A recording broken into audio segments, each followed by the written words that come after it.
The cold came up out of the Missouri ground, first the way it always does in November. It came up through the soles of her shoes, through the thin fabric of her coat, through the bones of her hands that had held 2 heavy suitcases for the last 10 minutes without setting them down. Hadley Thornquist stood on the cracked sidewalk in front of the house she had lived in for 19 years, and she watched a black SUV pull slowly away from the curb. The driver's window was halfway down. She could hear him laughing. Marcus Pemberton was 43 years old, and he laughed the way certain kinds of men laugh when they believe they have just won something easily. It was not a cruel laugh exactly. Cruelty would have required him to think about her, and he did not. It was the laugh of a man who had moved a piece of furniture out of a room he wanted painted. The window slid up. The SUV turned at the end of Cedar Lane, and then there was only the wind and the gray sky and a 73-year-old widow with 2 suitcases standing on a sidewalk she had swept 1,000 times. She did not cry. She had decided weeks ago that she was not going to cry on this sidewalk, not in front of this house, not with the windows of her neighbors quietly watching from behind their curtains. She set the suitcases down. She straightened her coat. She breathed once slowly, the way her mother had taught her to breathe when something was difficult and there was no help coming. And then she picked the suitcases back up and she walked toward her car, parked at the corner, and she did not look back at the house even once. What Marcus Pemberton did not know, what nobody on Cedar Lane knew, what nobody in the small Missouri town of Maplewood would know for another 4 months, was that the rusted 20 by 14 foot shed Hadley Thornquist was about to buy from the county for $5 was hiding something beneath its floor that would end his laughter forever. It would end his marriage. It would end the development deal he had already signed. It would end the version of himself he had spent 43 years carefully constructing, and it would do all of this not through any plan of hers, not through any act of revenge, but simply by being what it had always quietly been, a small abandoned structure on the edge of a forgotten town, waiting for the right woman to find what was buried beneath it. But all of that was still ahead of her. On this particular November morning, Hadley Thornquist was only a widow with 2 suitcases and nowhere to go. The wind moved through the dead grass of her old front yard. Somewhere down the street, a dog barked twice and then stopped, and the woman who would soon be holding the key to everything walked away from her old life without making a sound. Hadley had grown up in Hannibal, the youngest of 3 daughters of a man who taught 8th grade history and a woman who spent 31 years behind the counter of a small hardware store on the riverfront. Her father had been the kind of man who could quote long passages of Mark Twain from memory, and who believed that the proper response to any difficulty was to do the work in front of you and stop complaining. Her mother had been the kind of woman who could fix almost anything with a flathead screwdriver, and a level of patience that her 3 daughters had eventually come to recognize as a form of love. Hadley had inherited both qualities. She had not, however, inherited her parents' belief that a steady life was a guaranteed thing. She had married Wendell Thornquist when she was 24. He had been a quiet electrician with broad shoulders and a habit of standing very still when he was thinking. He had courted her for almost 2 years before he had ever held her hand, and when he had finally proposed, he had done it sitting on the tailgate of his pickup truck on a warm September evening with a small ring he had saved for over a period of months. They had moved to Maplewood the following spring. He had taken a job with a small electrical contracting outfit. She had taken work at the elementary school as the front office secretary, and together, in a way that was not glamorous and not ambitious by anyone else's measure, they had built a life. The house on Cedar Lane had been rented from the same family for 19 years. The original landlord had been Harold Pemberton, a retired schoolteacher who still believed that a handshake meant something, and that a tenant who paid her rent reliably for a decade and a half was a person you did not displace lightly. Harold had known Wendell. He had attended Wendell's funeral. He had stood in the back of the small Baptist church in his good gray suit, and afterward he had taken Hadley's hand in both of his, and he had said quietly, "You stay as long as you need to, Hadley. That house is your home," and he had meant it. Wendell had died on a Wednesday morning 11 years ago, a stroke at the kitchen table over a cup of coffee he had not yet finished. Hadley had been at the sink. She had turned to ask him whether he wanted toast, and he had been looking at her the way a man looks at his wife after 37 years of marriage, and then his expression had changed, and then he had been gone before she could reach him, before the coffee cup had finished tipping over, before she had fully understood what was happening. She had survived his death by doing what her mother had taught her to do. She had done the work in front of her. She had paid the rent. She had tended the garden. She had visited her neighbors and attended her church and built a quiet widowhood that was not unhappy because she had refused on principle to allow it to be. She had 2 children. Garrett was 45 now and lived in Tulsa with his wife and 2 teenage sons, and worked in something to do with regional sales for a company whose name Hadley could never quite remember. He called twice a month, sometimes more, and he loved her in the distracted way of a man with his own life. Marin was 43 and lived in Cincinnati and worked as a nurse practitioner in a women's clinic and called every Sunday evening without fail, and was the one Hadley would have told first if she had been the kind of woman who told anyone anything. They were good children. They were not, she had come to understand, children who could solve her problems. She had Doris Calloway, though. Doris lived 2 doors down on Cedar Lane and was 70 years old and had been divorced for so long that she had started to consider it a personal accomplishment. Doris was the kind of woman who said exactly what she thought in the order she thought it, without any softening for the comfort of the listener. She wore her gray hair short and her opinions long, and she had been Hadley's closest friend for 15 years. They had a standing Tuesday coffee at the small bakery on Main Street and a standing Saturday morning at the farmer's market, and 1,000 small understandings between them that had never required words. Doris was, Hadley sometimes thought, the only person left in the world who saw her completely.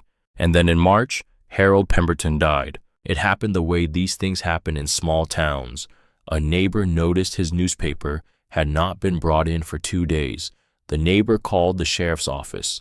The sheriff's deputy went over and found Harold in his recliner in the den with a paperback novel still open on his chest. He had been 78 years old. He had died by all appearances peacefully, and the small town of Maplewood mourned him in the small ways small towns mourn their kind men. There was a service at the Methodist church. There were casseroles on porches. There was a brief obituary in the Maplewood Sentinel that ran to 6 modest paragraphs, and then 4 days after the funeral, a black SUV pulled into the driveway of the house on Cedar Lane, and Marcus Pemberton stepped out, and Hadley Thornquist met her new landlord for the first time. He was tall. That was the first thing she noticed. Tall in the way certain men become tall on purpose, as though they have decided early in life that height will be an asset they will deploy strategically. He wore a charcoal suit that fit him too precisely for a man visiting a rental property on a Tuesday afternoon.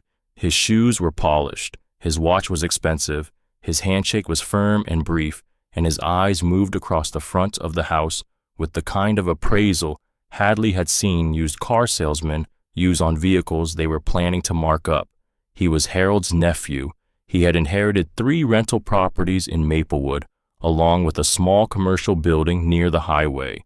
He explained these things briefly, standing on Hadley's front porch without ever quite making eye contact, and then he had said in a tone that was not warm and not cold, but something more efficiently in between, that he would be reviewing the rental arrangements over the coming weeks and would be in touch about any necessary adjustments. He had not asked her about Harold. He had not asked her how long she had lived there. He had not asked her name twice, even though Hadley had given it to him at the start of the conversation, and she had known by the 3rd minute that he had already forgotten it. He had been on her porch for less than 5 minutes, and when he drove away, Hadley had stood at her front window for a long time, watching the dust settle in the road, and she had felt something she had not felt in 11 years. A small, distinct, unmistakable warning, the kind of warning a woman of her age learns to recognize without quite being able to name, the kind of warning that says, very quietly, this is the beginning of something that will not be kind to you. She did not tell anyone about the feeling. She did not call Marin. She did not mention it to Doris over coffee. She told herself she was being foolish, that Marcus was simply a busy man handling an unexpected inheritance, that he would settle into the role his uncle had played, that everything would be fine. She was wrong, and the next several months would teach her exactly how wrong she had been. The Tuesday in late October was unseasonably warm, and Hadley had walked the 4 blocks to the bakery on Main Street to meet Doris for their standing coffee.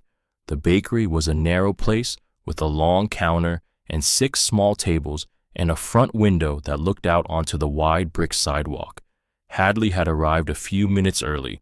She had ordered her usual a black coffee and a slice of pumpkin bread, and she had taken the table nearest the back wall because the front tables had all been occupied when she came in.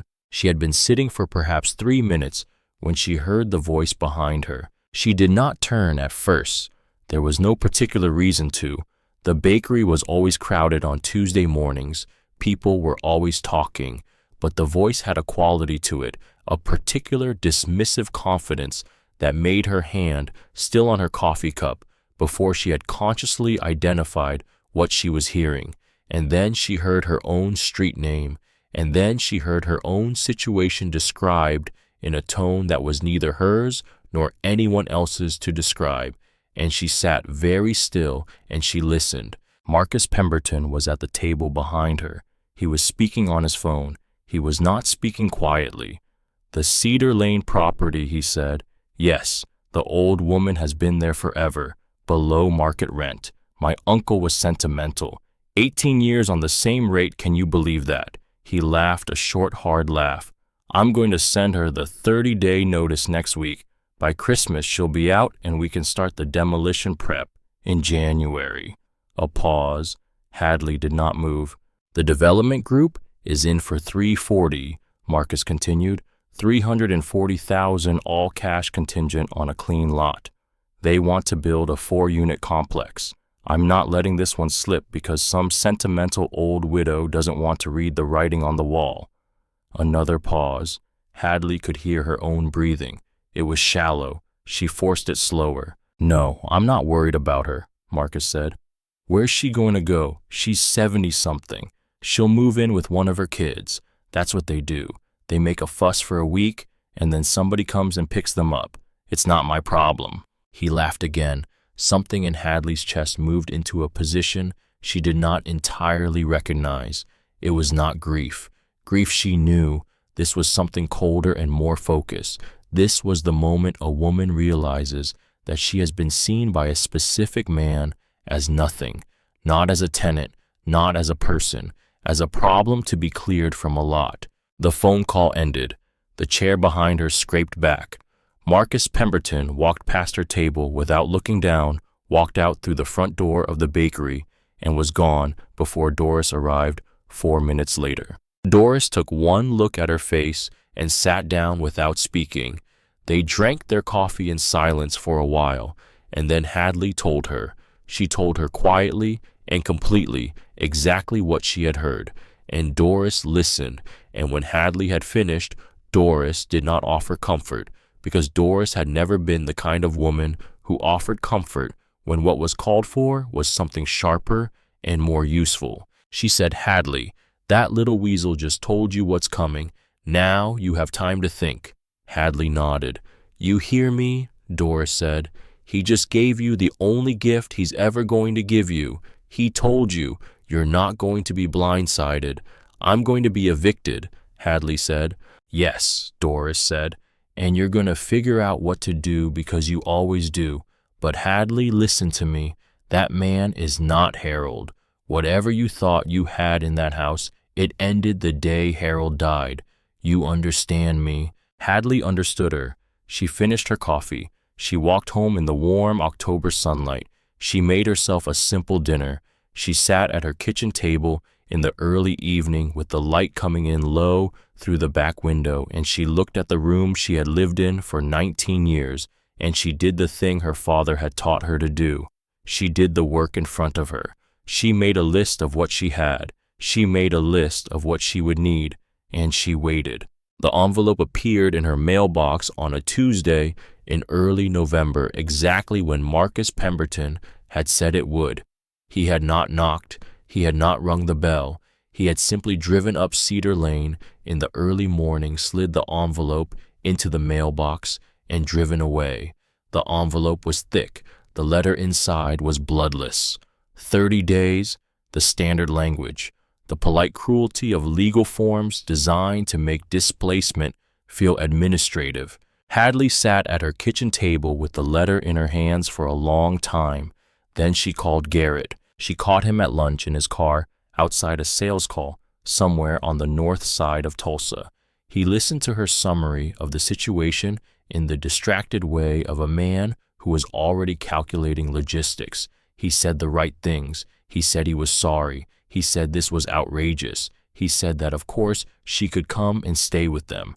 And Hadley heard beneath every sentence the small, careful tone of a man hoping she would not actually accept. His wife had her routines. The boys had their schedules. The spare room had been turned into a home office 2 years ago. None of these things were said. All of them were audible. "I'll figure something out," Hadley said. "Mom, are you sure?" "I'm sure. I mean, if it really comes to it, I'm sure, Garrett. I'll let you know what I decide." She called Marin that evening. Marin cried. Marin was the one who would cry. She offered money, real money, more than Hadley would have expected. She offered to fly up the following weekend. She offered to call a lawyer she knew in Cincinnati who handled tenant cases. She offered everything she had to offer, and Hadley loved her for all of it, and Hadley understood that none of it was a place to live. Marin had a 1-bedroom condo and a demanding job and a life she had built carefully and could not simply rearrange to accommodate a 73-year-old mother on 30 days' notice. Hadley told her she would figure something out. She told her not to worry. She told her she loved her. And then she sat on her couch in the lamplight and she let the silence of the house settle around her for the first time since the envelope had appeared. The next morning, she began to look for an apartment. The first apartment was in a building near the highway. The elevator was broken. The hallway smelled like cigarettes and something fried. The landlord was a man in his 50s who kept calling her honey in a tone that made the word feel less like an endearment and more like an inventory tag. The unit was on the second floor. It had a single window that looked out onto the parking lot of an auto body shop. The carpet had been replaced recently, but not well. The rent was nearly double what she had been paying on Cedar Lane. She thanked him and she walked back down the stairs, and she sat in her car for 2 minutes before she could trust her hands enough to start it. The second apartment was technically available immediately, which she should have understood was a warning. The previous tenant had clearly left in a hurry. The walls had marks on them that Hadley did not want to examine too closely. The smell was something organic and unresolved. The landlord, a younger woman with a clipboard and an apologetic expression, had said, "We're planning to do a deep clean before the next tenant moves in." Hadley had said she would think about it. She had not thought about it. The third apartment was clean. The third apartment was small and well-maintained and on the ground floor of a quiet building. The third apartment required 6 months of rent paid up front in a single check before the keys would be released. Hadley had stood in the kitchenette and done the arithmetic in her head, and she had understood that 6 months of rent up front would consume nearly all of the savings Wendell had left behind. It would leave her with almost nothing for the months that followed. She had thanked the landlord, and she had said she needed to think about it, and she had walked back to her car, and she had not cried because she had been holding herself together with such precise care that crying was simply not an option available to her. The fourth apartment was above a bar on the south end of town. The landlord had explained with genuine helpfulness that the unit would be available starting in February. February was 3 months away. Hadley had thanked him, and she had walked back to her car, and she had driven home in the gray afternoon light, and she had understood in a way that did not require any further conversation with herself that she was running out of time. She did not say any of this to Doris. She did not say any of this to Marin. She did not say any of this to anyone because she had been raised by a woman who had taught her that there were certain difficulties you carried alone, not out of pride, but out of practical necessity, because the people around you had their own lives and your burdens were not theirs to bear unless there was no other option. She had 10 days left when she walked into Schroeder's Market on a Friday afternoon. Schrader's was the small grocery store on Main Street where Hadley had been shopping for 19 years. The owner, Bill Schrader, was in his late 60s and knew every customer by name. The store was narrow and well organized and smelled depending on the day of fresh bread or roasting chicken or the particular sweet dustiness of the produce section. Hadley had gone in for a small list of things: coffee, bread, 2 cans of tomato soup, a bag of apples. She had been in the produce section examining a bin of small red potatoes when she heard the voice behind her. "Mrs. Thornquist?" She turned. Marcus Pemberton was standing in the aisle. He was wearing a different suit this time, navy blue, and he was carrying a small paper bag from the bakery section. He was smiling. The smile was the kind of smile a certain type of man uses when he wants to be seen smiling, but is not actually pleased to see the person in front of him. "Mr. Pemberton," Hadley said, "I trust you received the notice." "I did.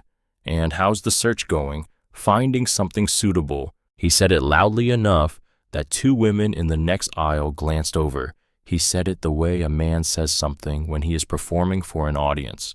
Hadley felt the color come into her face before she could stop it, and she hated him for it more clearly than she had hated anyone in a very long time. "I'm managing Mr. Pemberton," she said quietly. "I'm sure you are. You know, I have to say I admire your composure. Some people in your position would be making a real scene about all this. But you understand how these things work. Some people just don't know when to move on gracefully. You've always struck me as a woman who knows when to move on gracefully."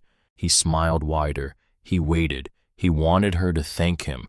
He wanted in some part of his consciousness to be admired for the carefully constructed insult he had just delivered in public in her grocery store in front of her neighbors. Hadley felt her hand tighten on the small bag of potatoes she was holding. She did not speak. She could not entirely trust what would come out of her mouth. And then from the end of the produce aisle, a voice cut across the store like a knife thrown sideways.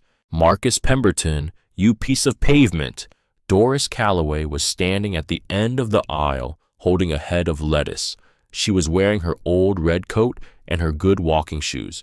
Her hair was very gray and very short, and her face had the particular expression of a woman who had been waiting for exactly this opportunity for several weeks and was not going to waste it. "Miss Calloway," Marcus began. "Don't you Miss Calloway me, you greasy little pretender." She walked toward them slowly, with the head of lettuce held in front of her like a small green grenade. "I have known Hadley Thornquist for 15 years. I knew your Uncle Harold for 30. Your Uncle Harold would be ashamed of you. Do you understand me? He would be ashamed.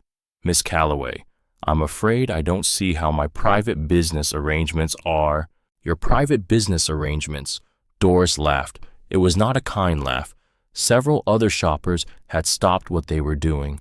Bill Schrader had come out from behind the meat counter and was watching with the slow attention of a man who was about to enjoy something.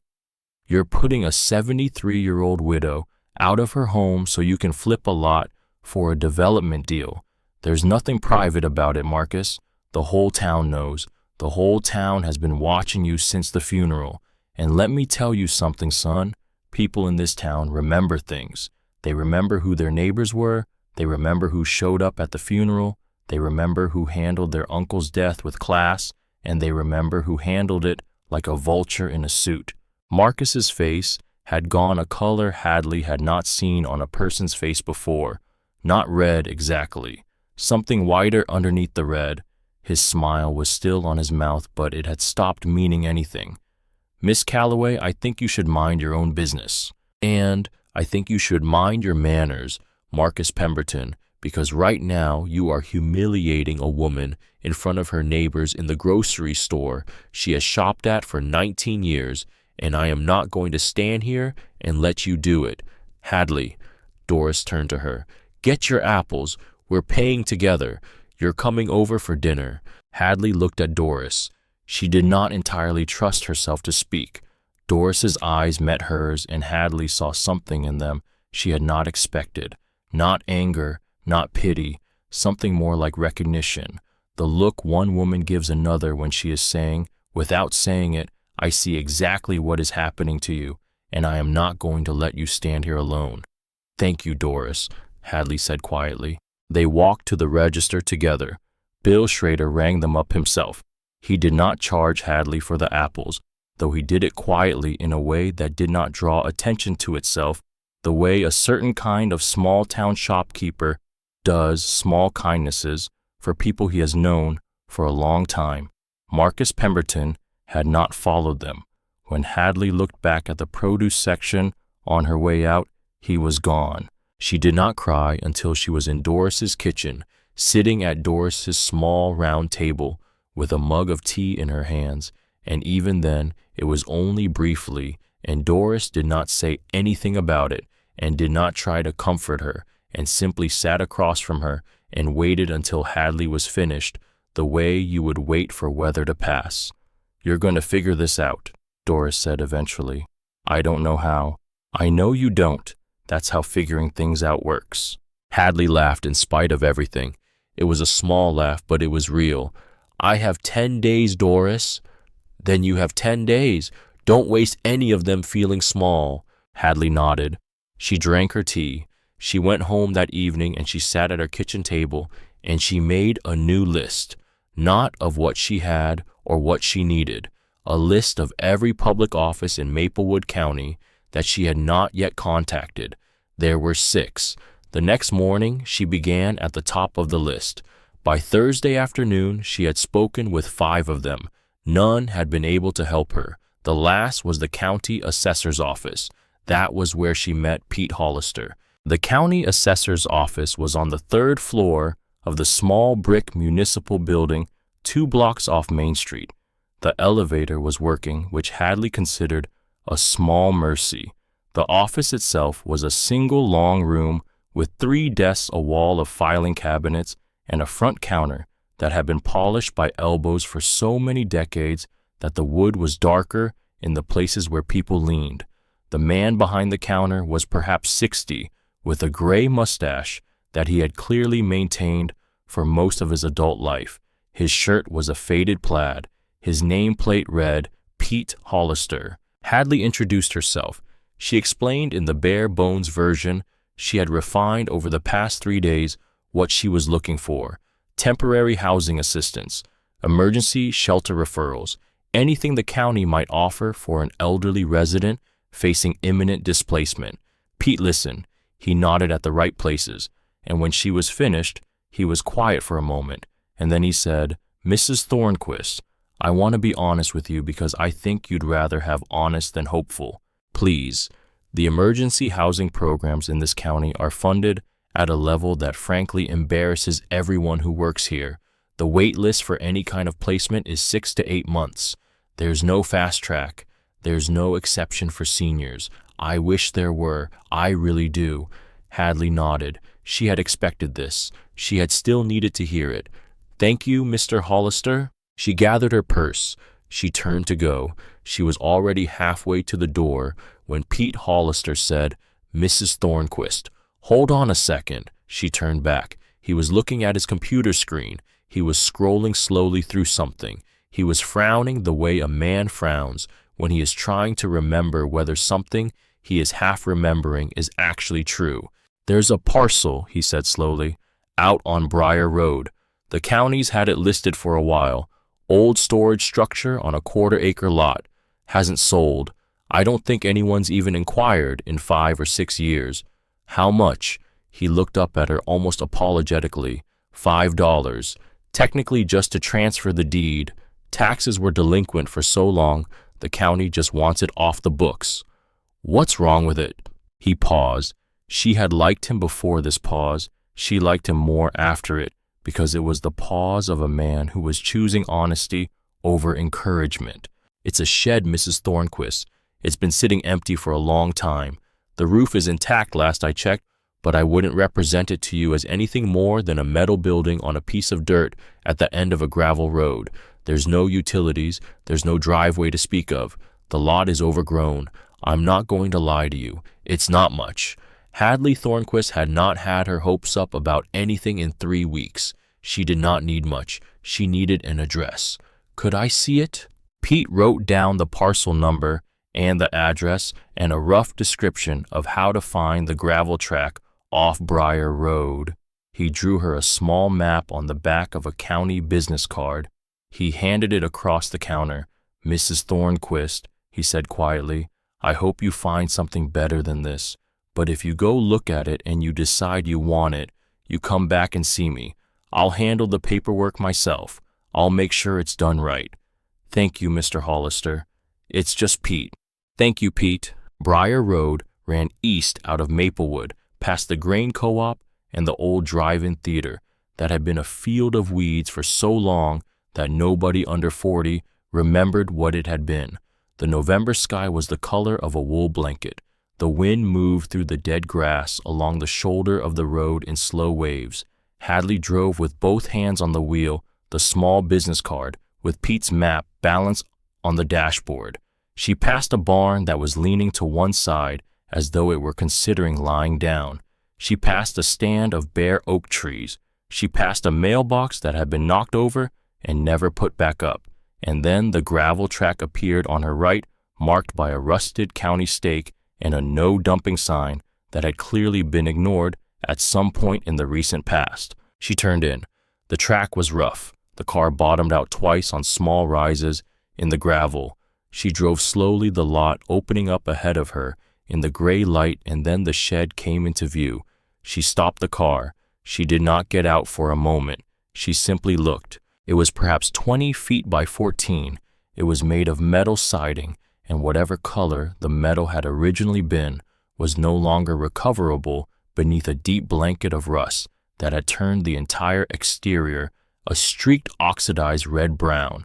The roof was corrugated steel, slightly bowed on the south end but visibly intact. There was a single small window on the south-facing wall, and the inside of the glass had been covered with what looked, even from 20 feet away, like a piece of cardboard. The door was metal. It was padlocked. The padlock was old. The hinges were rusted. The whole structure stood alone on a quarter-acre lot of dead grass and frost-hardened dirt, surrounded by nothing but flat Missouri farmland in every direction. Hadley got out of the car.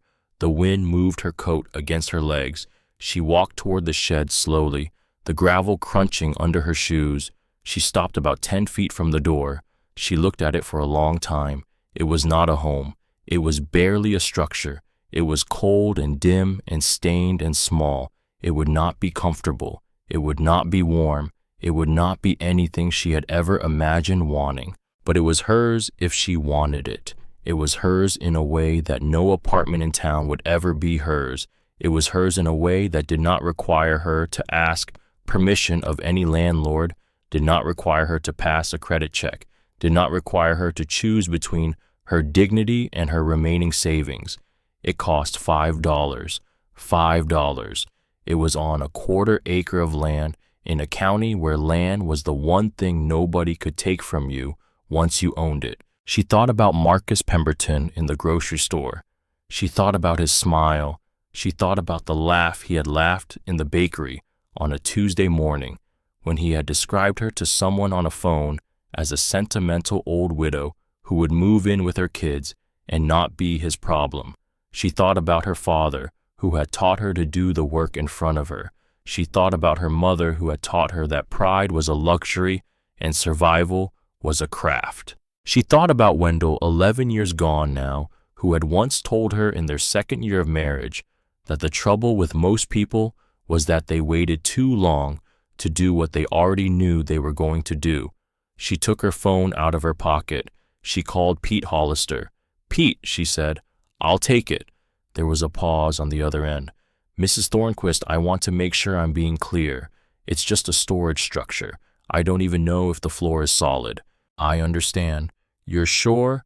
"I'm sure." She drove back into town. She parked outside the municipal building. She walked up to the third floor and she went into the county assessor's office and she signed the transfer deed at the front counter while Pete Hollister filled out the paperwork with the slow, careful precision of a man who was choosing not to ask any of the questions he was clearly thinking. The woman processing the documents on the other side of the counter was named Margaret Sutton. She had been working in the county offices for over 30 years, and she had the gray hair and the careful manners of a woman who had seen a great deal of paperwork and had drawn her own conclusions about most of it.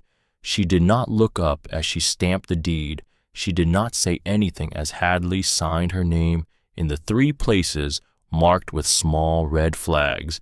Pete handed Hadley the padlock key, small and brass-colored and worn smooth on the bow from years of handling by whoever had last cared about what was inside.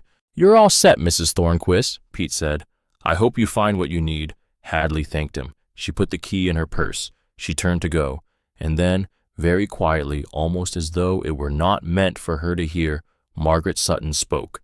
"Mrs. Thornquist?" Hadley turned back. Margaret was looking up at her now, over the top of her reading glasses, with an expression that Hadley could not immediately read. It was not unfriendly. It was something more careful than that, something deliberate. "You may already know this," Margaret said, "but that parcel has its own history." Hadley waited. "Eliza Pemberton," Margaret said, "Marcus Pemberton's grandmother. She passed in 1991. I knew her a little. She came into this office twice in the 1980s, both times to make sure that parcel was not being transferred or sold to any member of her family." Hadley felt the cold come back into her hands. "She used to say something." Margaret paused, as though deciding how much to share. "She said the way some people say a thing they have said many times. She said that land does not belong to the Pemberton family. She said it like she meant it. She said it like she knew something. Nobody ever asked her what she meant. She passed before anybody thought to." Margaret's eyes held hers for one more moment, and then she looked back down at the paperwork on the counter and stamped the final page with a small, efficient motion, and the conversation was over. Hadley walked out of the office in a kind of slow, careful daze. She got into her car. She sat for a long time with her hands on the steering wheel. She did not start the engine. She thought about Margaret Sutton's voice, about the way she had said those words, about the way certain old women in small towns sometimes pass along things they have been holding for years, waiting for the right person to receive them. That land does not belong to the Pemberton family. She did not know yet what it meant. She would not know for months. But she sat in her car in the gravel parking lot of the municipal building on a gray November afternoon in a small Missouri town, and she felt the very edge of something she could not yet see, and she knew in a way that her mother and her father and Wendell would all have recognized that she had just crossed into a place she could not turn back from. She drove home. She began to pack. The final morning came. Hadley had spent the last 10 days reducing 19 years of life to what could fit in the back of her car and the borrowed minivan Marin had driven up from Cincinnati 2 days earlier. Marin had stayed overnight in a hotel because there was no longer room in the house. She had helped pack the kitchen. She had cried twice quietly in the back bedroom where she had grown up. Hadley had not cried at all. She had moved through the days with the steady, focused efficiency of a woman who had decided on principle that she was not going to break in front of her own daughter and was therefore not going to break at all. The last thing Hadley packed was Wendell's old kitchen table, the table he had hauled in from a neighbor's garage sale 2 decades ago, the table where her children had done their homework, the table where she had paid every bill and drunk every morning coffee and marked every ordinary day of a life she had quietly loved. Marin helped her lift it into the minivan. They closed the doors. They stood in the driveway of the house on Cedar Lane for a moment in the cold morning light. "Mom, don't say it, sweetheart. I know. Get in the van." They drove east out of Maplewood. Marin followed in the minivan. Hadley led in her car. They turned onto Briar Road.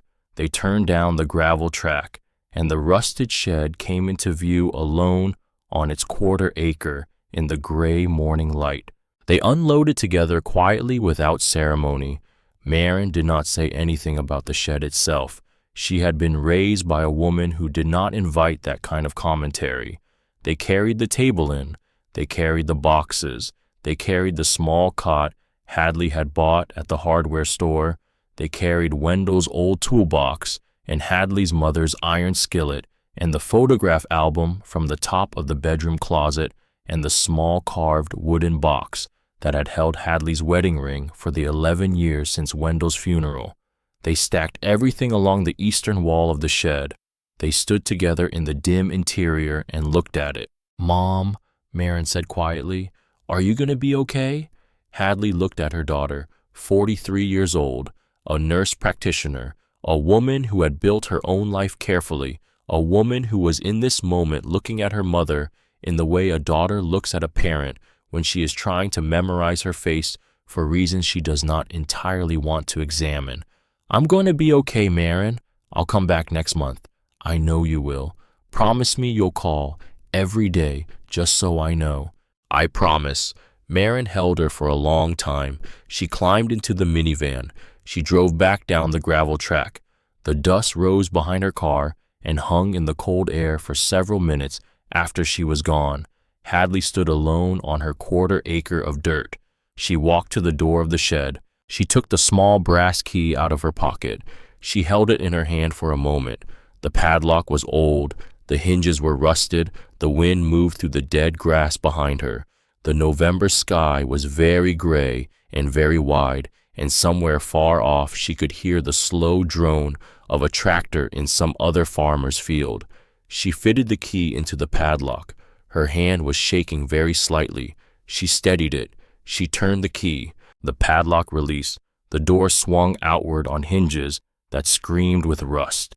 And Hadley Thornquist, 73 years old, a widow with no home and no plan and no idea of what was waiting in the dim, dusty, cold interior of the small metal building on her quarter-acre of Missouri ground, stepped forward into the dark.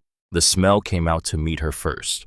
Old wood, cold earth, the particular staleness of enclosed air that had been sitting undisturbed for a very long time. And underneath all of that, something else she could not immediately name, something dry and papery, almost sweet, like the inside of an old book that had been closed for decades. Hadley Thornquist stood in the doorway of her new home and let her eyes adjust to the dim light. The only illumination came from the open door behind her and a single pale shaft falling through the high crack where the south wall met the roof. The interior was smaller than it had looked from outside. The floor was wood, planking old, and visibly soft, in places covered in a thin gray layer of decades of dust. The walls were bare metal sheeting, on the inside streaked with the same oxidized rust that covered the exterior, but darker, almost the color of dried blood in places where moisture had pooled and dried. Along the eastern wall ran several wooden shelves, empty except for a few rusted coffee tins and a coil of wire so corroded it had fused into a single solid shape. In the far corner, a wooden workbench sat with its legs slightly uneven, one end propped up by a folded piece of tin. There was a single small window on the south wall, covered from the inside with a piece of cardboard that had been carefully cut to fit. There was no electricity. There was no water. There was no heat. She stood in the middle of it. She looked around slowly. She nodded once, the way you nod when something confirms what you already knew. Then she went back to the car and got her broom. The first 3 days were not about feeling. They were about function. Hadley had decided, before she ever turned the key in the padlock, that she was not going to allow herself to consider what she was doing in any larger sense. She was not going to think about Cedar Lane. She was not going to think about Marcus Pemberton. She was not going to think about the fact that she was a 73-year-old widow sleeping on a camping cot in a metal shed at the end of a gravel track 3 miles east of town.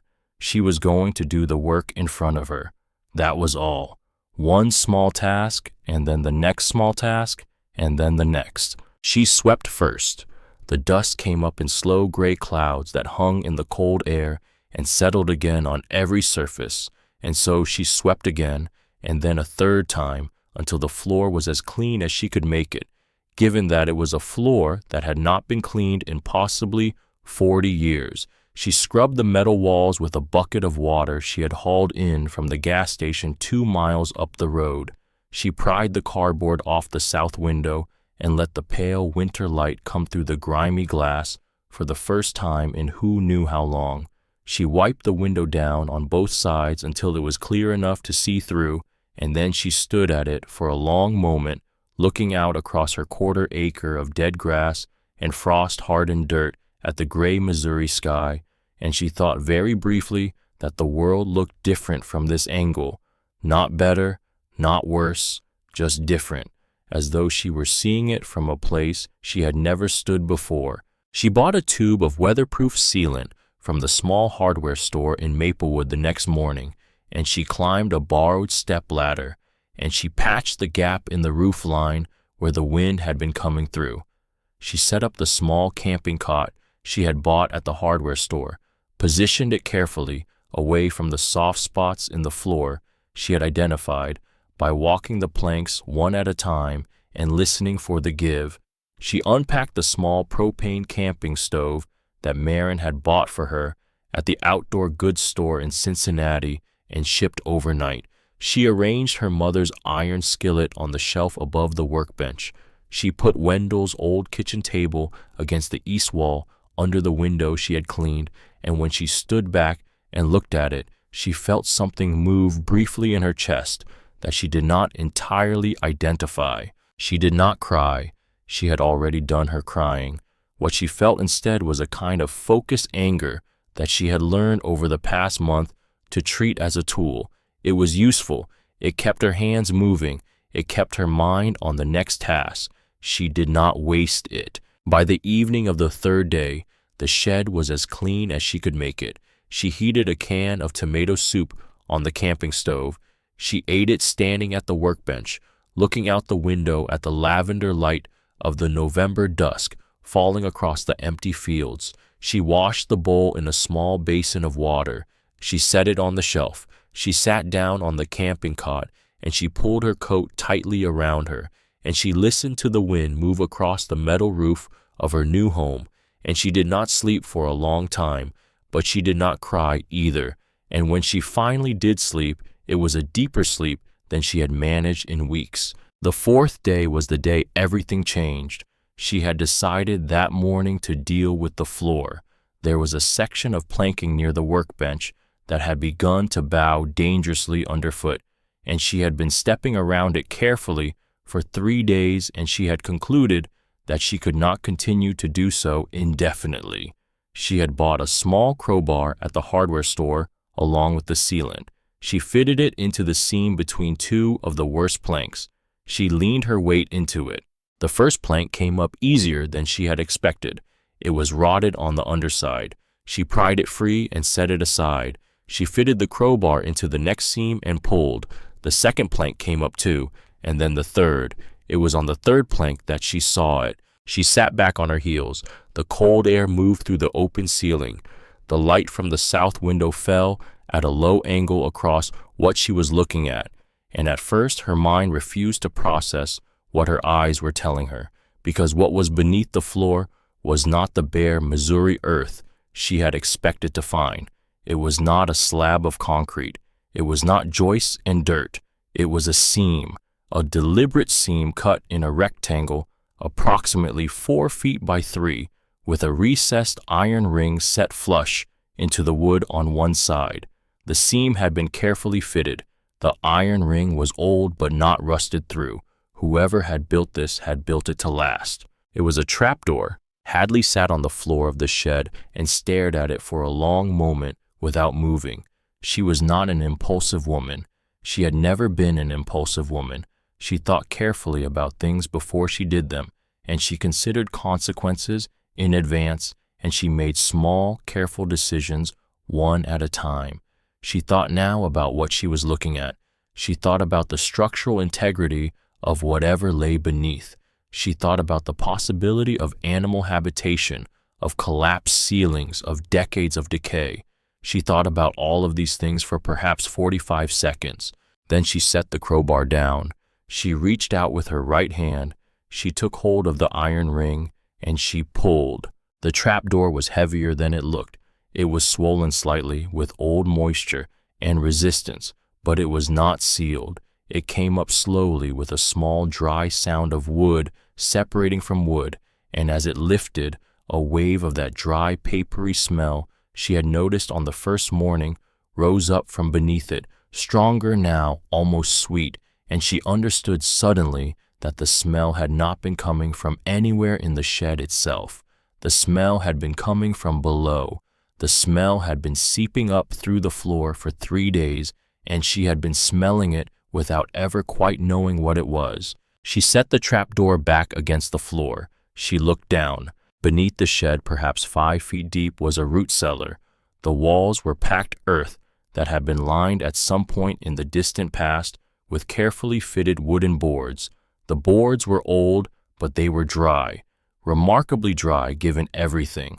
The floor of the cellar was packed earth, too, swept smooth at some point so long ago that the broom marks were barely visible.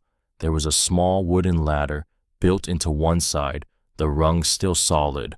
The air that rose up from below was cooler than the air in the shed, and drier, and that papery smell was thick and almost dizzying now, the smell of something old that had been kept carefully out of the weather for longer than Hadley had been alive. And stacked inside the cellar, wrapped in what appeared to be muslin cloth, tied with cotton cord, bundle upon bundle, reaching from the earthen floor to just below the trapdoor frame, were shapes that Hadley recognized, even through their wrappings, the way a person recognizes the shape of something familiar without quite being able to name it yet. Quilts, dozens of them, carefully wrapped, deliberately stored, preserved as though someone had placed them there with great intention and with every expectation of returning for them someday. Hadley sat back on her heels at the edge of the trapdoor and looked down into the cellar for a long moment without moving.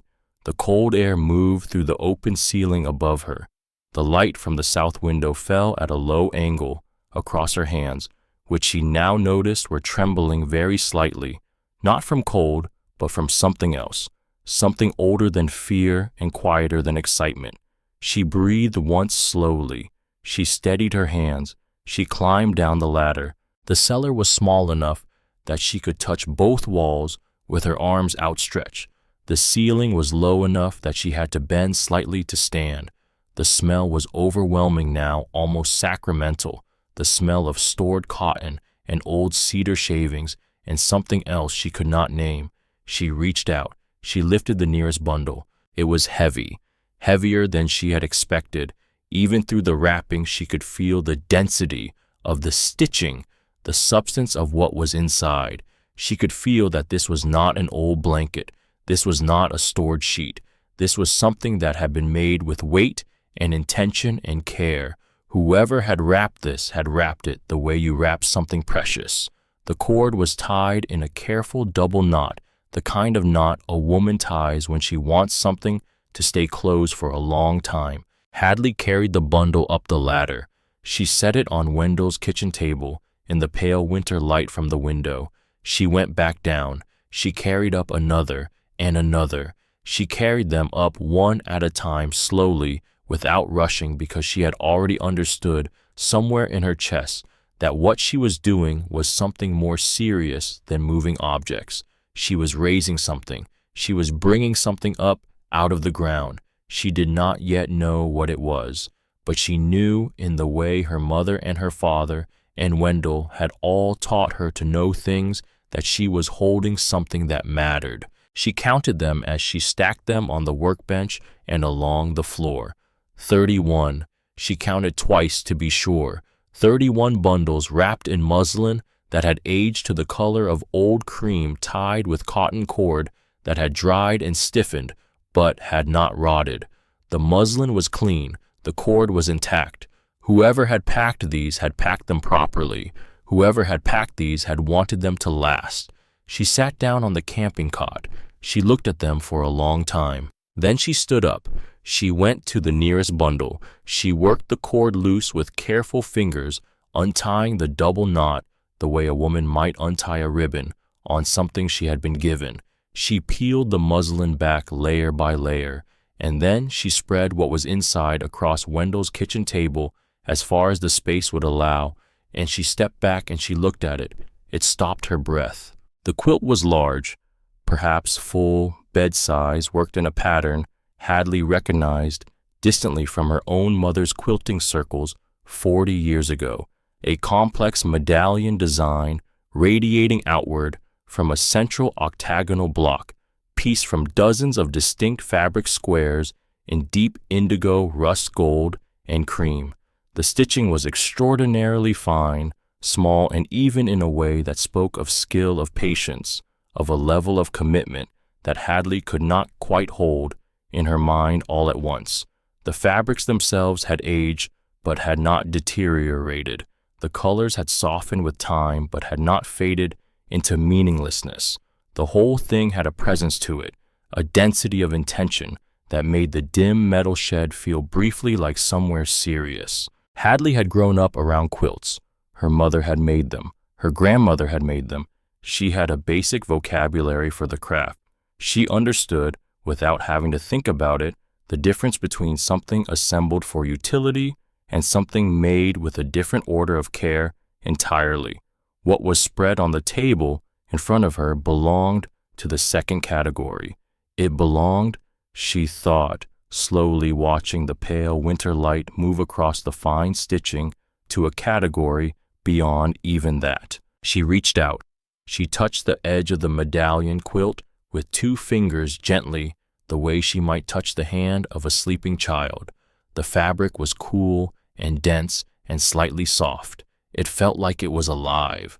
She thought for a brief and unaccountable moment that she could feel the woman who had made it. She opened a second bundle, a double wedding ring pattern in colors that should not have survived underground, as well as they had the rings interlocking in a geometry so precise that it generated its own quiet kind of energy.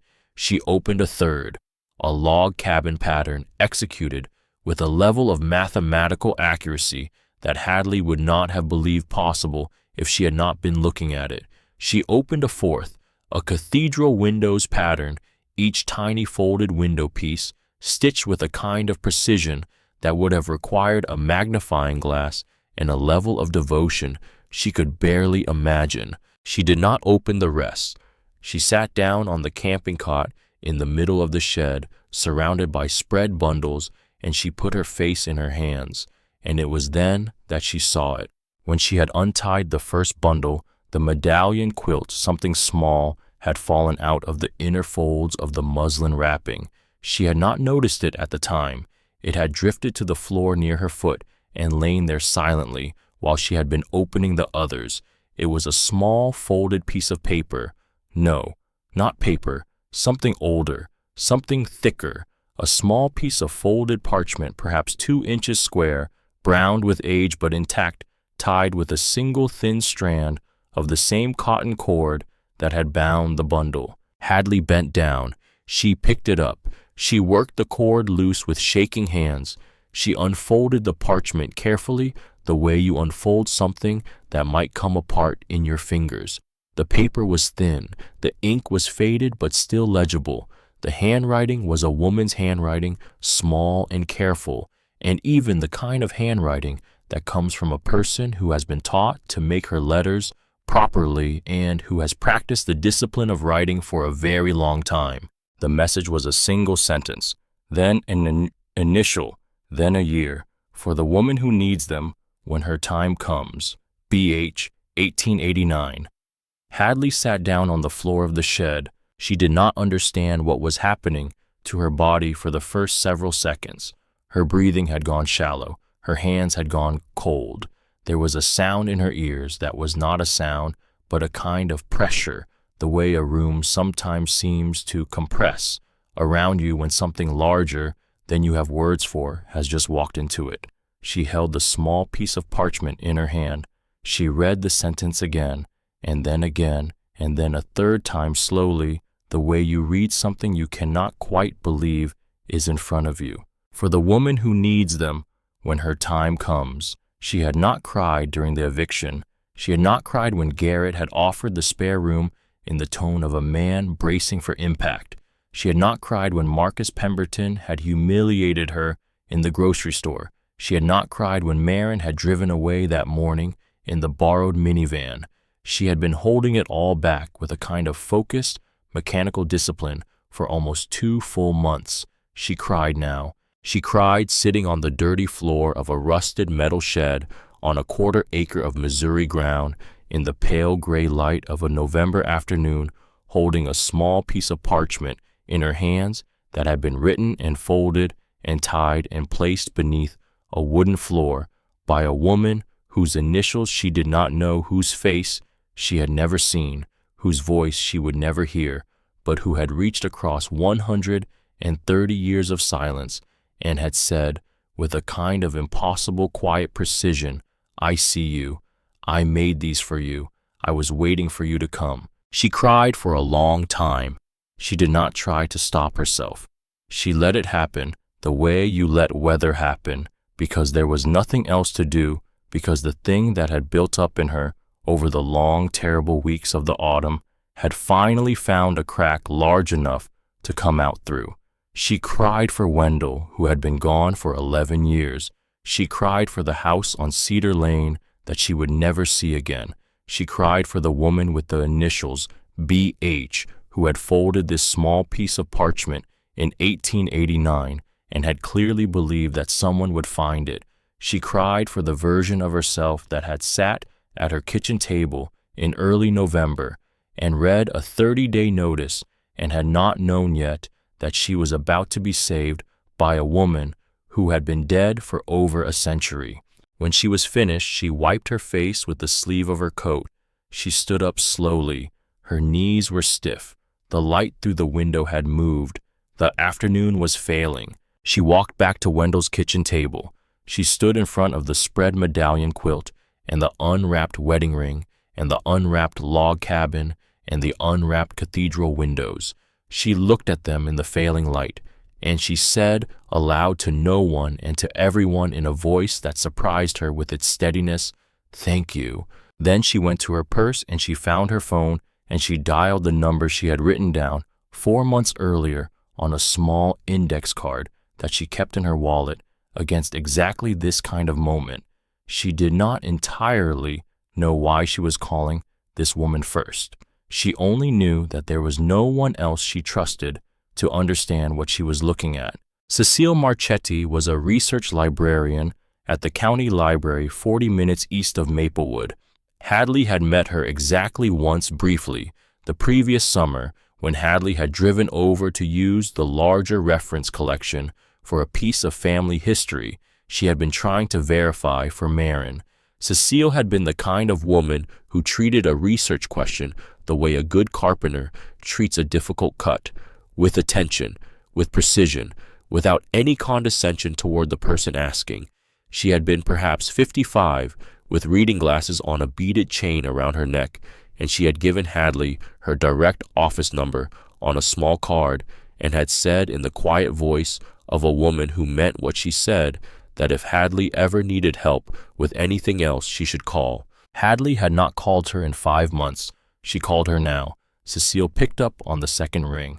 "Cecile, this is Hadley Thornquist. We met last summer. I have a research question. It's not a small one. I think I need your help." There was a brief pause on the other end. Cecile did not ask what kind of research question. She did not ask whether it could wait.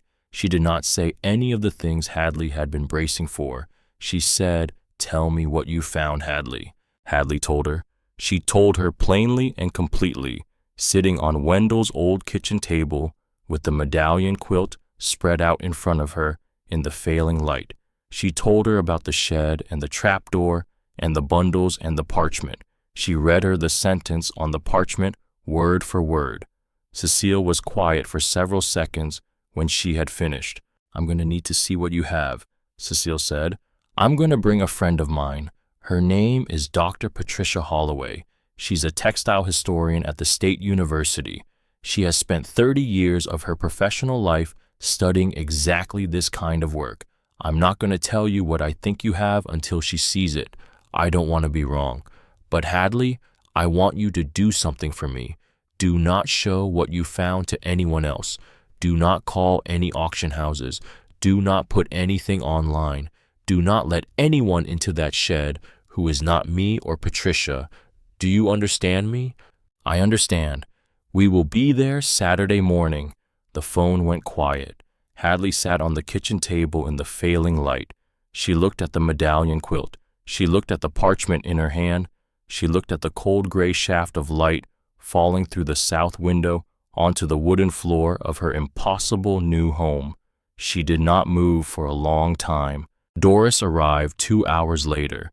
She arrived in her old blue station wagon, bumping carefully down the gravel track, and she parked behind Hadley's car and got out with a foil-wrapped pan in one hand and a brown paper bag in the other.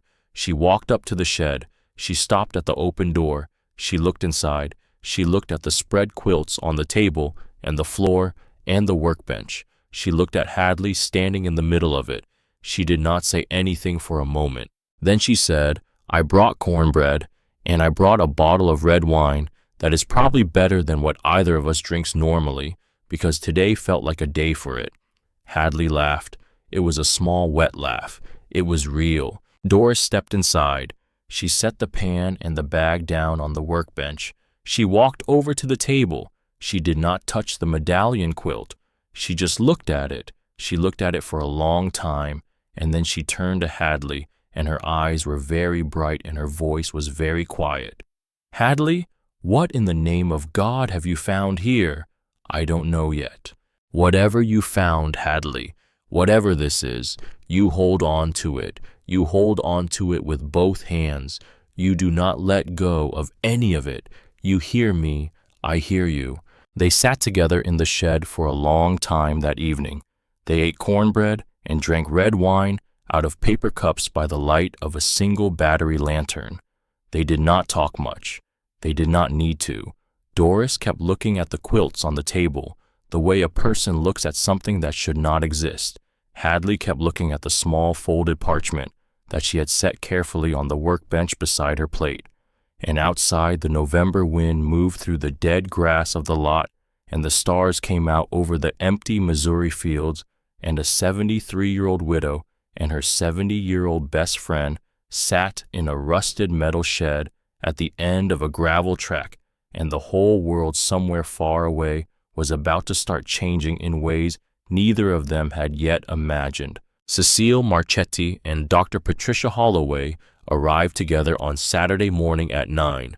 Cecile was the first to step out of the car. She was a tall, thin woman with iron gray hair and a navy wool coat and the careful, unhurried manner of a woman who had spent her professional life reading carefully and listening even more carefully than that. Dr. Holloway was perhaps in her early 60s, shorter and rounder, with white hair pulled into a low bun and a leather satchel slung over one shoulder. Around her neck on a beaded chain hung a small magnifying loupe of the kind that jewelers use. She had brought in the back of the car 3 reference binders and a soft cotton tarp and a small portable lamp. They came in through the open door of the shed. They did not speak at first. Hadley had laid out the medallion quilt on the cotton tarp Dr. Holloway had brought, draping it carefully across the workbench. Dr. Holloway walked to the workbench. She set down her satchel. She lifted the magnifying loupe to her eye. She did not say anything for almost 2 full minutes. Hadley watched her. Cecile watched her. Outside, the wind moved through the dead grass. Inside the shed, the only sound was the small, dry rustle of Dr. Holloway's hand moving very slowly across the surface of the quilt. Then Dr. Holloway lowered the loupe. She turned to Hadley. Her face had gone a particular color that was not pale, but was something close to it. "Mrs. Thornquist, where did you find this?" It was not a question. It was the tone of a woman recalibrating. Hadley told her. She told her the whole story: the eviction, the $5 deed, the padlock key, the trapdoor beneath the rotted floor. Dr. Holloway listened without interrupting the magnifying loupe already moving again across the central medallion block, examining the stitching, the fabric composition, the seams along the back of the quilt where it had been carefully bound a long time ago by hands that knew exactly what they were doing. "This stitching pattern," Dr. Holloway said, "is consistent with documented work from the Missouri River Valley tradition approximately 1870 to 1890. The fabric composition in this central medallion block. This is a pre-commercial dye, almost certainly natural indigo. You don't find natural indigo in quilts made after about 1885 in this region. The cotton is hand-loomed. The backing is a single piece of fabric, which means whoever made this had access to a large loom or a connection to a weaving cooperative. That alone narrows the possible makers significantly." She moved to the second bundle. "May I?" she asked. Hadley nodded. Dr. Holloway opened the wedding ring bundle. She bent over it. The loupe came back to her eye. She worked through 6 bundles over the next 2 hours. She examined each with the loupe and with her bare hands, turning edges, examining backing seams, holding sections up to the pale light from the south window. She photographed everything with a small, precise camera she had brought.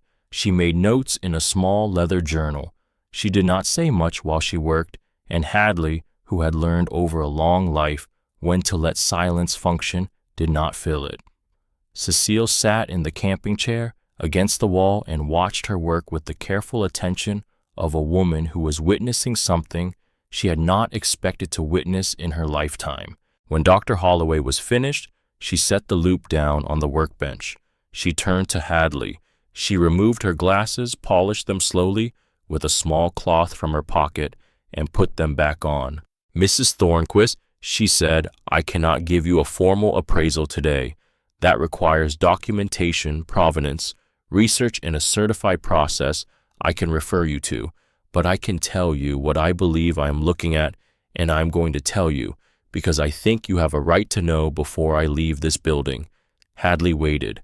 "I believe several of these quilts," Dr. Holloway said carefully, "are the work of a single maker, possibly 2 makers working in close collaboration. They are from the Missouri River Valley tradition. They date to the late 1870s or 1880s. The consistency of the stitching across multiple pieces is, in my professional opinion, remarkable. The preservation is extraordinary. Whoever stored these understood textile preservation in a way that frankly suggests they had professional knowledge or were trained by someone who did. And the quality of the work itself is, in my professional opinion, exceptional, not merely good, exceptional." She paused. Hadley waited. "There is something else," Dr. Holloway said. "I am not certain yet. I want to bring in an appraiser before I say it out loud, but there is a stitching pattern in this medallion quilt, and in 2 of the others I have opened today that I have seen before only in academic references. It is a very particular pattern. It is associated with a single maker whose work has been the subject of considerable speculation in the field of American folk textiles for 50 years. If I am right about what I am seeing, Mrs. Thornquist, what you have found in this shed is going to change a small but significant portion of American textile history." Hadley sat down slowly on the camping cot. "I want to bring an appraiser out here within the next 2 weeks," Dr. Holloway continued. His name is Raymond Whitfield. He is based in Kansas City. He is the best in this region, and I trust him completely. I want him to authenticate what I think I am seeing. I want him to put a formal number on what you have. And then, Mrs. Thornquist, we are going to need to have a very serious conversation about what you want to do with all of this." Hadley nodded. She did not entirely trust her voice. She did not entirely trust her body.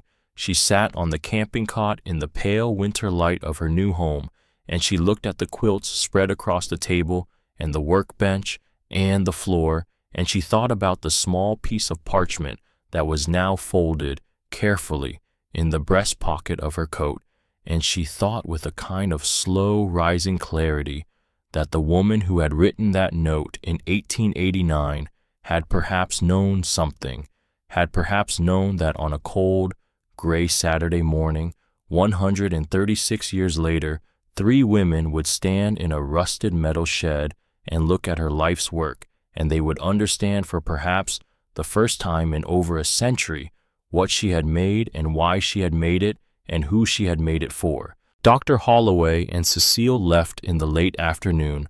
The light was going, the wind was rising. Doris arrived an hour later, and the two of them ate together in the lantern light, and Hadley slept that night, a kind of sleep she had not slept in over a decade, the sleep of a woman who is no longer falling. It was on a Thursday night in early February that the phone rang. Hadley had been asleep. The phone was on the kitchen table where she had left it. The ring cut through the dark of the shed like a wire pulled tight. She fumbled for it in the cold. The screen was bright. The caller ID showed only unknown. She answered. There was a pause on the other end, a long enough pause that Hadley thought briefly that there was no one there. Then a voice, low, distorted, deliberately disguised, said, "Old woman." Hadley said nothing. "You need to leave that shed. You need to leave it tonight. You need to leave it tomorrow, at the latest. Do you understand what I'm saying to you? You are an old woman alone in a metal building 3 miles from anyone who can help you. You need to leave." The line went dead. Hadley sat up in the dark. She did not move for several seconds. The wind was loud against the metal roof. She could hear her own pulse in her ears. She set the phone down carefully on the kitchen table. She did not turn on the lantern. She sat in the dark and she breathed slowly and she thought. She did not call the sheriff that night. She thought about it. She decided not to. The county sheriff was a man named Holbrook, and she had learned in the past month, in the way one learns these things in a small town, that Sheriff Holbrook had been a fishing buddy of Marcus Pemberton's father for 30 years and was Marcus's godfather in some loose, informal sense, and was not in Hadley's careful assessment the man she wanted involved in this. Not yet. She lay back down on the camping cot. She did not sleep. She watched the small square of moonlight from the south window move slowly across the wooden floor of the shed. She thought about the trapdoor under the floor. She thought about the 31 bundles she had moved 3 weeks earlier, up out of the cellar and into the small new wooden cabinet Dr. Holloway had helped her build along the north wall to store them properly. She thought about the small folded parchment now kept in a clear plastic sleeve inside the cabinet beneath the medallion quilt. In the morning when the sun came up, she went outside and walked around the shed. The marks were on the door. They were small. They were precise. Someone had attempted in the night to pry the door open with a thin tool, perhaps a flat screwdriver, perhaps a small crowbar. The marks were near the new heavy-duty padlock Dr. Holloway had insisted she install in December. The padlock had held. The door had held. But someone had been there. Someone had stood at her door in the dark and had tried to come in. Hadley stood in the cold morning light. She looked at the marks. She did not feel afraid. What she felt was something colder and clearer. She felt the same focused anger she had felt in the bakery on the October morning when she had heard Marcus Pemberton's voice on the phone. She walked back inside. She picked up her phone. She called Doris first. "Doris," she said, "pack an overnight bag. I need you to come stay with me for a few days." There was a pause on the other end. Then Doris said, "I'll be there in an hour." Hadley called Cecile next. "Cecile, I'm sorry to ask. I'd like you to come down for the weekend, if you can. There's been a development. I'll be there tonight." They came. Doris arrived first with an overnight bag and her old shotgun in a soft case, because Doris had been a widow longer than Hadley had been a widow, and she had certain habits regarding her personal safety that she did not intend to discuss with anyone. Cecile arrived in the early evening with a small suitcase and 3 books on textile preservation and a thermos of hot soup.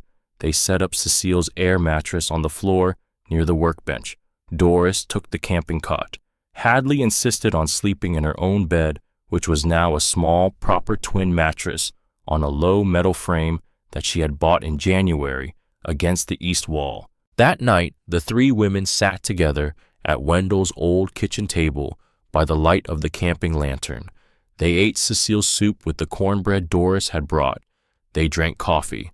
Doris's shotgun leaned unobtrusively, but visibly, against the workbench beside the door. It was Doris who said it first. 3 women in a fortress. That's what this is. That's what we are. 3 women in a fortress in the middle of nowhere with 1 shotgun and 31 quilts and a piece of parchment, and there is not a man in this state stupid enough to walk into this building tonight and live to tell about it. Hadley laughed. It was the laugh she had laughed too rarely in the last 6 months. Cecile smiled.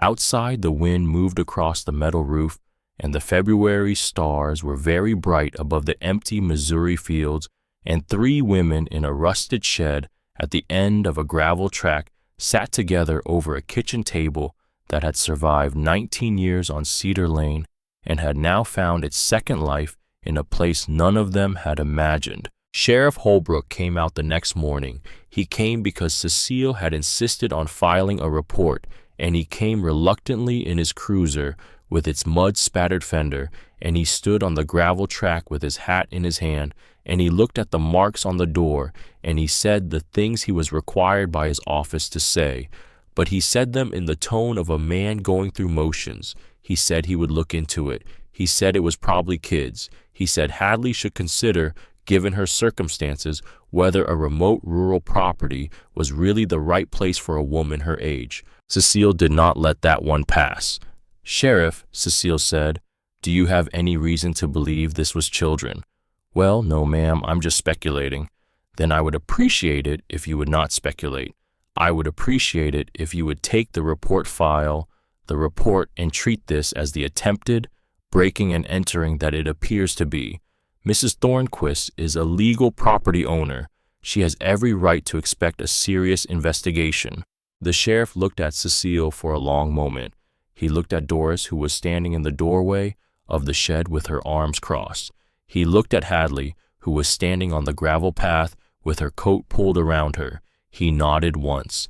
"Yes, ma'am," he said. "I'll file the report." He drove away. Hadley watched the cruiser disappear down the gravel track and turn onto Briar Road. She did not say anything. Raymond Whitfield arrived 2 weeks later on a clear, cold Saturday in late February. He was a tall man in his mid-50s with thinning brown hair and steel-rimmed glasses and the patient, careful manner of a man who had spent 30 years examining things very carefully before saying anything about them. He brought an assistant, a younger woman named Sarah Lindgren, and the 2 of them set up a portable lighting rig and a folding table inside the shed, and they spent an entire day photographing, cataloging, and examining each of the 31 quilts with a thoroughness that Hadley found both reassuring and slightly unnerving. Raymond said very little during the examination itself. He communicated mostly through small, involuntary sounds of appreciation that he did not seem entirely aware he was producing. Sarah took notes on a laptop. The day went long. By the time the light was failing, Hadley had made them coffee twice and a sandwich each, and Raymond had not stopped working except to thank her briefly. He called her 3 weeks later. He told her his preliminary findings over the phone. 23 of the 31 quilts were authenticatable as mid to late 19th century American folk textiles of significant quality. Of those 23, 14 showed sufficient stylistic and technical consistency to suggest the work of a single primary maker. The remaining 8 were likely collaborative works from the same regional tradition. Then he paused. Hadley could hear him breathing. He was choosing his words. "Mrs. Thornquist," he said, "I found something on 4 of these quilts that I want to tell you about over the phone because I think you need to know before we meet in person to discuss the formal appraisal. Tell me." There is a stitched signature on 4 of the quilts. It is embroidered into the binding in a fine thread that is nearly the same color as the binding itself. It is invisible unless you are looking for it and unless you have the right light. I have seen this signature pattern documented in exactly one academic article published in 1978. The signature consists of 2 initials and a small symbol. The initials are B and H. Hadley sat down slowly on her camping cot. "Mrs. Thornquist, the maker whose work is associated with this signature is one of the most sought-after, unidentified makers in the field of 19th century American folk textiles. Her work has been the subject of speculation, of academic dispute, of collector obsession for 50 years. No verified collection of her work has ever surfaced. There have been single attributed pieces. There has been no collection until now. Until now. Mrs. Thornquist, the formal appraised value of the collection, as it stands conservatively, is $214,000. That is what I will put in writing. That is the number I am comfortable defending. But, Mrs. Thornquist, if we can authenticate this collection as the verified work of B.H. with sufficient provenance, the number could go significantly higher. We are talking about a figure that could approach $800,000. Hadley did not respond for several seconds. She could not. The shed was very quiet around her. The pale March light fell across the wooden floor. The 31 quilts were in their cabinet against the north wall. The small folded parchment was in its sleeve.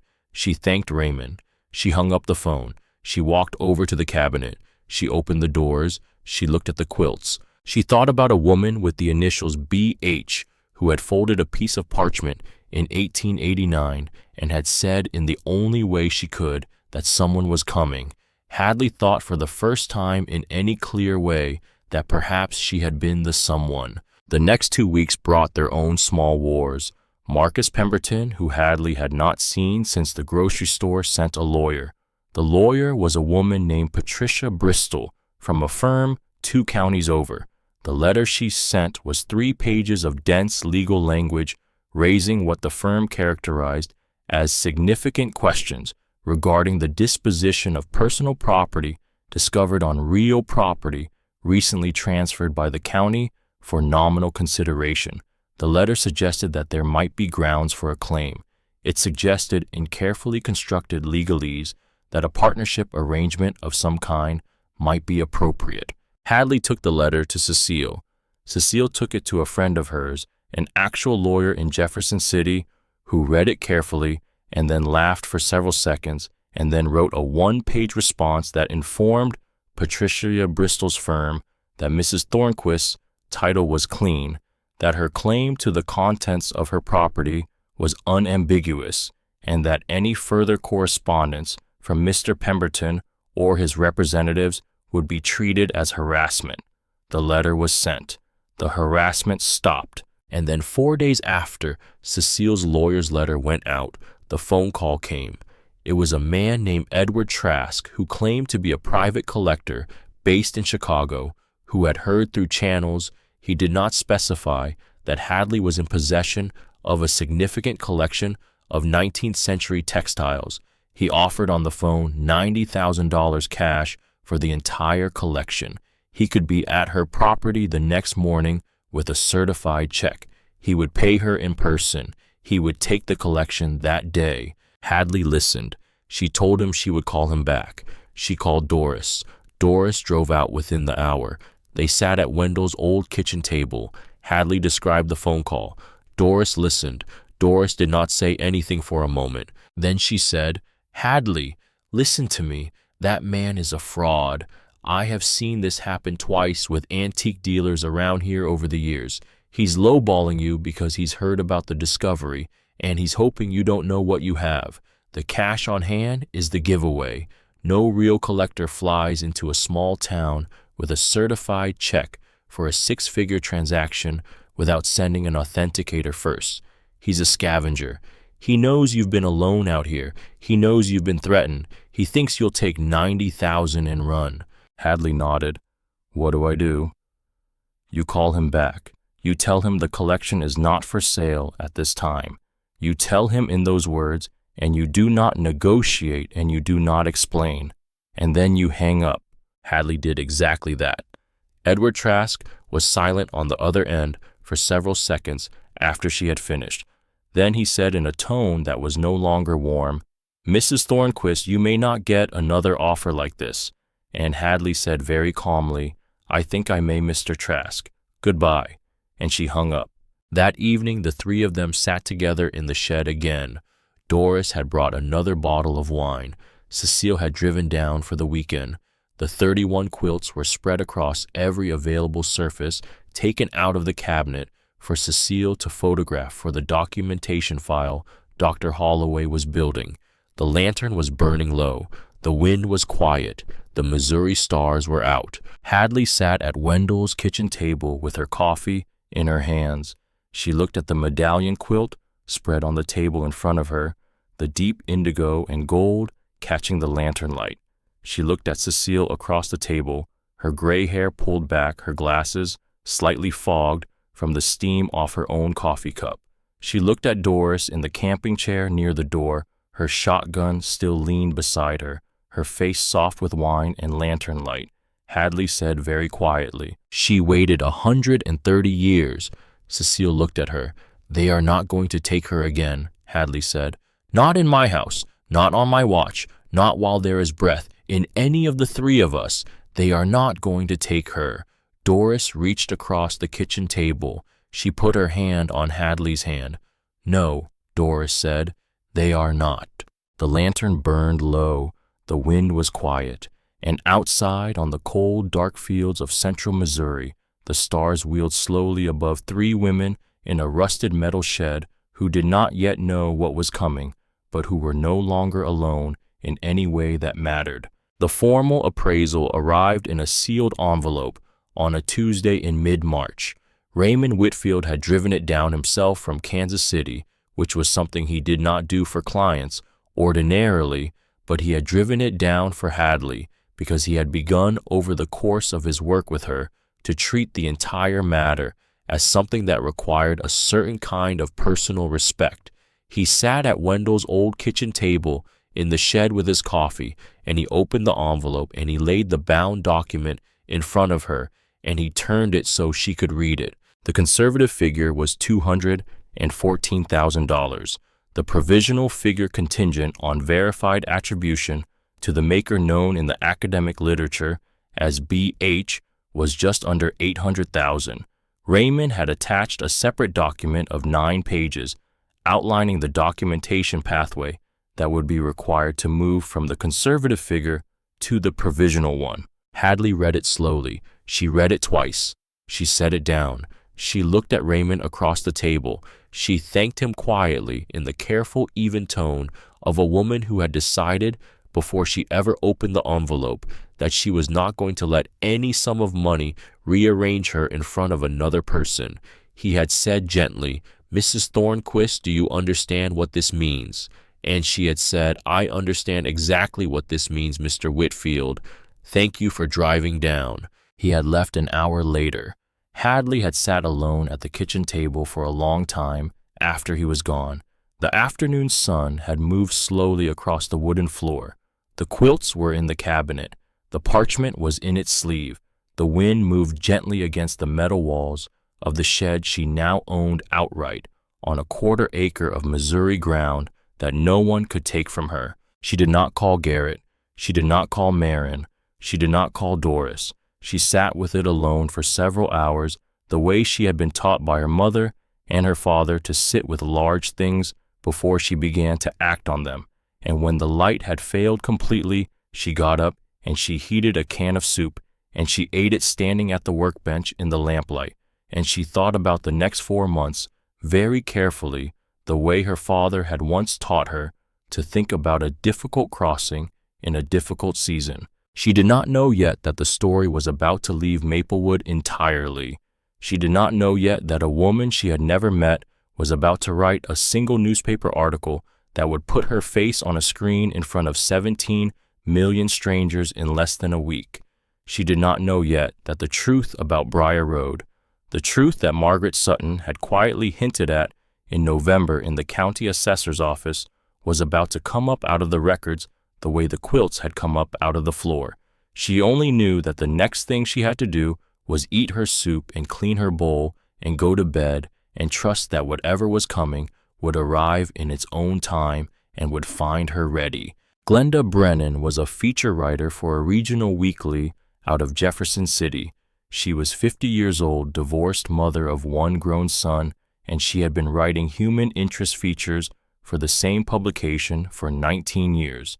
She had heard about Hadley Thornquist's quilt collection through a single offhand mention in a university newsletter piece that Dr. Patricia Holloway had written for an academic textile preservation society. The piece had been 3 paragraphs long. It had not named Hadley. It had not named the town. It had referred only to a recently authenticated collection of significant 19th century folk textiles discovered in central Missouri by a private property owner. Glenda Brennan had read those 3 paragraphs at her kitchen table on a Sunday morning. She had set her coffee down. She had reached for her notebook. It took her 4 days to find Hadley. She did not find her through any source she would later be willing to identify. She arrived at the gravel track on Briar Road on a Thursday afternoon in late March in a small silver sedan, and she parked behind Hadley's car, and she walked up to the shed with a notebook in one hand and her car keys in the other, and Hadley met her in the doorway with the careful expression of a woman who had been expecting someone eventually and was not entirely surprised that the someone had arrived. Glenda introduced herself. She did not ask for an interview at the door.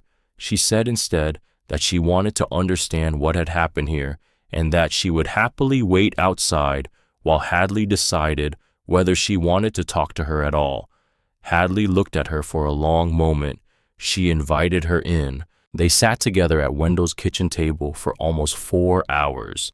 Hadley told her the entire story, not the sensational version, the complete one, the eviction, the $5 deed, the padlock key, the trap door, the parchment, the 3 women in the shed in February with a shotgun against the workbench, the lawyer's letter from Marcus Pemberton's firm, the fraudulent collector from Chicago who had offered $90,000 cash, the midnight phone call, the marks on the door.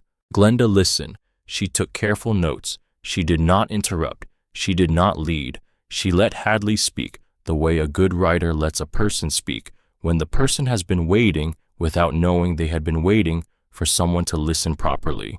When Hadley was finished, Glenda asked one question. "Mrs. Thornquist," she said, "do you have any sense of who the woman was? The one who made the quilts, the BH on the parchment?" Hadley shook her head. "Not yet," she said. "We are looking. Cecile and Dr. Holloway are looking. The records from this area in that period are difficult, but we will find her. I am not going anywhere until we do." Glenda Brennan wrote the article that night. It ran on the following Thursday, on the front page of the Regional Weekly, under a headline that the editor had chosen, and that Hadley would later think was both more honest and more dangerous than the editor had perhaps intended. Evicted at 73, she bought a rusted $5 shed. What she found beneath the floor has brought her cruel landlord to his knees. The article ran 1,600 words. It told the story plainly. It named Marcus Pemberton. It named the development deal. It quoted Hadley's lawyer's response letter. It included a single photograph of Hadley standing in front of the open door of the shed, with the medallion quilt visible behind her on the workbench, the deep indigo and gold catching the light. Within 48 hours, the article had been picked up by 3 regional outlets, 1 national lifestyle publication, and a syndication service that placed it in newspapers in 14 states. By the end of the first week, a national morning news program had aired a 4-minute segment on it. The phone calls began. Collectors, museum curators, a documentary filmmaker, 2 book agents, a producer from a public radio program, a graduate student in Texas writing a dissertation on undocumented women, textile makers of the postbellum South. And on the 3rd day after the article ran, in the early evening, Hadley received a phone call from a woman who introduced herself in a quiet, careful voice as Dr. Onwin Talbot, a historian at a small private college in St. Louis. Dr. Talbot said that she had read the article. She said that the description of the maker's stitching and the date on the parchment and the location of the property had together caused her to spend the past 48 hours in the archives of 3 different county courthouses. She said that she had found something. She said that she would like to drive down to Maplewood with Hadley's permission and present what she had found in person. Hadley said yes. Marcus Pemberton came back on a Saturday morning in early April. Hadley saw the SUV coming up the gravel track before he had finished the turn from Briar Road. She was outside in the small bed she had cleared along the south wall of the shed, transplanting seedlings she had started in cardboard egg cartons on her workbench. She did not stand up immediately. She did not move toward him. She watched the SUV come slowly up the gravel, watched it bottom out on a small rise, watched the dust rise behind it in the cool morning air. He parked. He got out. He looked smaller than she remembered. He was not physically smaller. He was still the same broad-shouldered man in the same category of expensive coat, but there was something compressed about him now, something that suggested the period since the article had run had not been kind. His suit was the same charcoal. His shoes were polished, but his face had a tightness around the eyes that she had not seen in him in November, and his hands moved differently when he walked the way the hands of a man move when he has been holding something heavy for too long and is no longer entirely sure how to set it down. He stopped at the edge of the seedling bed. He looked at the shed. He looked at the new second window she had cut into the north wall in January. He looked at the small raised vegetable bed she had built along the south wall. He looked at the neat gravel path she had laid stone by stone from the parking area to the front door. He looked at the wooden cabinet visible through the open door where the quilts now lived. He looked finally at her. He cleared his throat. "Mrs. Thornquist." Hadley set down her trowel. She did not stand up. She did not need to. She turned on her heels slowly, still kneeling at the edge of the bed, and she looked up at him in the cool spring sunlight, and she did not say anything. He shifted his weight. He cleared his throat a second time. "Mrs. Thornquist, I wanted to come out here and have a conversation with you. I felt that given the recent press coverage and given the way certain elements of our prior interactions have been characterized publicly, I thought it would be appropriate and possibly mutually beneficial to discuss whether there might be a path forward that addresses both of our interests." Hadley listened. She did not respond. "What I mean to say is that there are some questions, legal questions about the disposition of personal property discovered on real estate that was transferred for nominal value by the county. My understanding is that this is a complex area of property law. I have consulted with counsel. Their reading is that there may be grounds for a discussion about a partnership arrangement, a reasonable percentage, something that recognizes the inheritance dimension of the property given that it was previously associated with my family." He stopped. He waited. He had clearly rehearsed the sentence on the drive out. He had clearly hoped that delivering it in person would carry weight that the lawyer's letter had not carried. Hadley wiped her hands slowly on the small cloth tucked into the waistband of her gardening apron. She stood up. She did not hurry. The cool April breeze moved through the dead grass at the edge of the lot.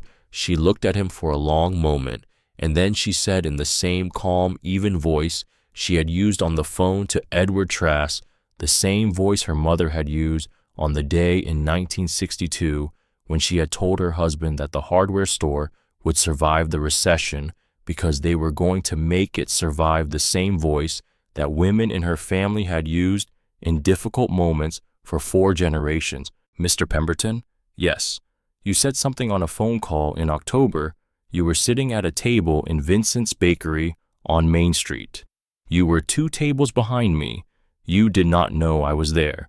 Do you remember what you said? His face changed. It changed very slightly, but it changed. I am not sure what you are referring to. You said, the Cedar Lane property. The old woman has been there forever, below market rent. My uncle was sentimental. 18 years on the same rate, can you believe that? You said you were going to send me the 30-day notice the following week. You said that by Christmas, I would be out. You said the development group was in for $340,000. You said, where was I going to go? You said I was 70-something. You said I would move in with one of my kids. You said that was what we do. You said we make a fuss for a week, and then somebody comes and picks us up. You said it was not your problem. She stopped. She let the words sit in the air between them. The wind moved gently in the dead grass. Somewhere far off, a tractor was running. Marcus Pemberton did not respond. You said all of that on a Tuesday morning in October at Vincent's Bakery, Mr. Pemberton. You said it loudly. You said it with confidence. You said it with the absolute certainty of a man who believed there was no one in the world who could touch him. And I am telling you now that I heard every word of it, and so did the woman behind the counter, and so did the man at the corner table reading the paper, and so did everyone in that bakery, and so does, by this point, most of the state of Missouri. She paused. You are standing on my property, Mr. Pemberton. You are standing on a 1/4 acre of Missouri ground that I paid $5 for. That ground is mine. The shed is mine. The cabinet in that shed is mine. Everything in that cabinet is mine. The deed is clean. The title is clean. My attorney has confirmed all of it in writing. There is no partnership conversation to have. There is no percentage to discuss. There is no path forward, as you put it, that involves you and me and a shared interest of any kind. There never was. There never will be. He started to speak. She raised one hand. I am not finished. I want you to listen, because I am going to say this to you once, and I am not going to say it again. You will not come back here, Mr. Pemberton. You will not call. You will not send another lawyer. You will not stand on my property again. If you do, I will take every word of what you said in that bakery and every detail of the letter your firm sent in February and every part of the timeline of your conduct over the past 6 months, and I will hand all of it to Ms. Brennan at the Jefferson City paper, and I will let her write the second article. And the second article, Mr. Pemberton, will not be a human interest feature. It will be a profile of you. She set her hands carefully back on her hips. The wind moved her hair across her forehead. She did not move it back. Now, you are going to leave my property, and you are going to get into that SUV, and you are going to drive back down the gravel track, and you are not going to come back. He stood there for another moment. His face had gone the same color it had gone in the bakery, that whiteness underneath the red. He opened his mouth. He closed it again. He turned around. He walked back to the SUV without looking at her. He got in. He turned the engine over. He drove back down the gravel track slowly, the dust rising behind him in the cool morning light, and Hadley watched him go until the SUV had turned onto Briar Road and disappeared from view. Then she knelt back down at her seedling bed. She picked up her trowel. She finished transplanting the seedlings. Her hands did not shake. Dr. Onwin Talbot arrived on the following Tuesday afternoon. She was perhaps in her late 40s, slim with dark red hair cut to her shoulders, and the careful posture of a woman who had spent her adult life in archives. She brought with her a soft leather case that contained, she explained, copies of 9 documents that she had located in the past 3 weeks in the county courthouse archives in 3 separate Missouri counties. She brought also a single original photograph, which she had retrieved from the special collections of the Historical Society of an adjacent county, and which she had been given permission to bring on the condition that Hadley would not photograph it or distribute it until the Historical Society had completed its formal documentation of the find. She laid the documents on Wendell's kitchen table. She laid the photograph on top. It was a tintype, a small one, perhaps 4 inches by 3, mounted in a thin cardboard frame that had yellowed at the edges. The image was faded but clear. It showed a woman standing in front of a small wooden farmhouse. She was black. She was perhaps 50 years old. She wore a long, dark dress with a white collar and a small, dark hat, and she held in her hands, draped across her arms, in front of her, a folded quilt. The quilt was clearly a medallion pattern. The geometry of the central block was unmistakable. Hadley sat down slowly at the table. She looked at the photograph. Her name was Beatrice Harlan, Dr. Talbot said quietly. She was born into slavery in Kentucky in 1836. She was freed in 1863. She came to central Missouri after the war in 1868 with her husband Jonas Harlan, a freedman from the same plantation. They settled in this county. They bought a 1/4 acre of land on what is now Briar Road for $42. She paused. She moved the photograph aside. She laid out the documents. This is the original deed of sale dated October 1868. This is the tax record from the county for 1869 in Beatrice Harlan's name. This is a record of land improvements filed in 1872. They built a small farmhouse. They began a small farm. Jonas Harlan worked by all accounts as a laborer in town. Beatrice Harlan was a quilter. By the late 1870s, she had begun to sell her work locally.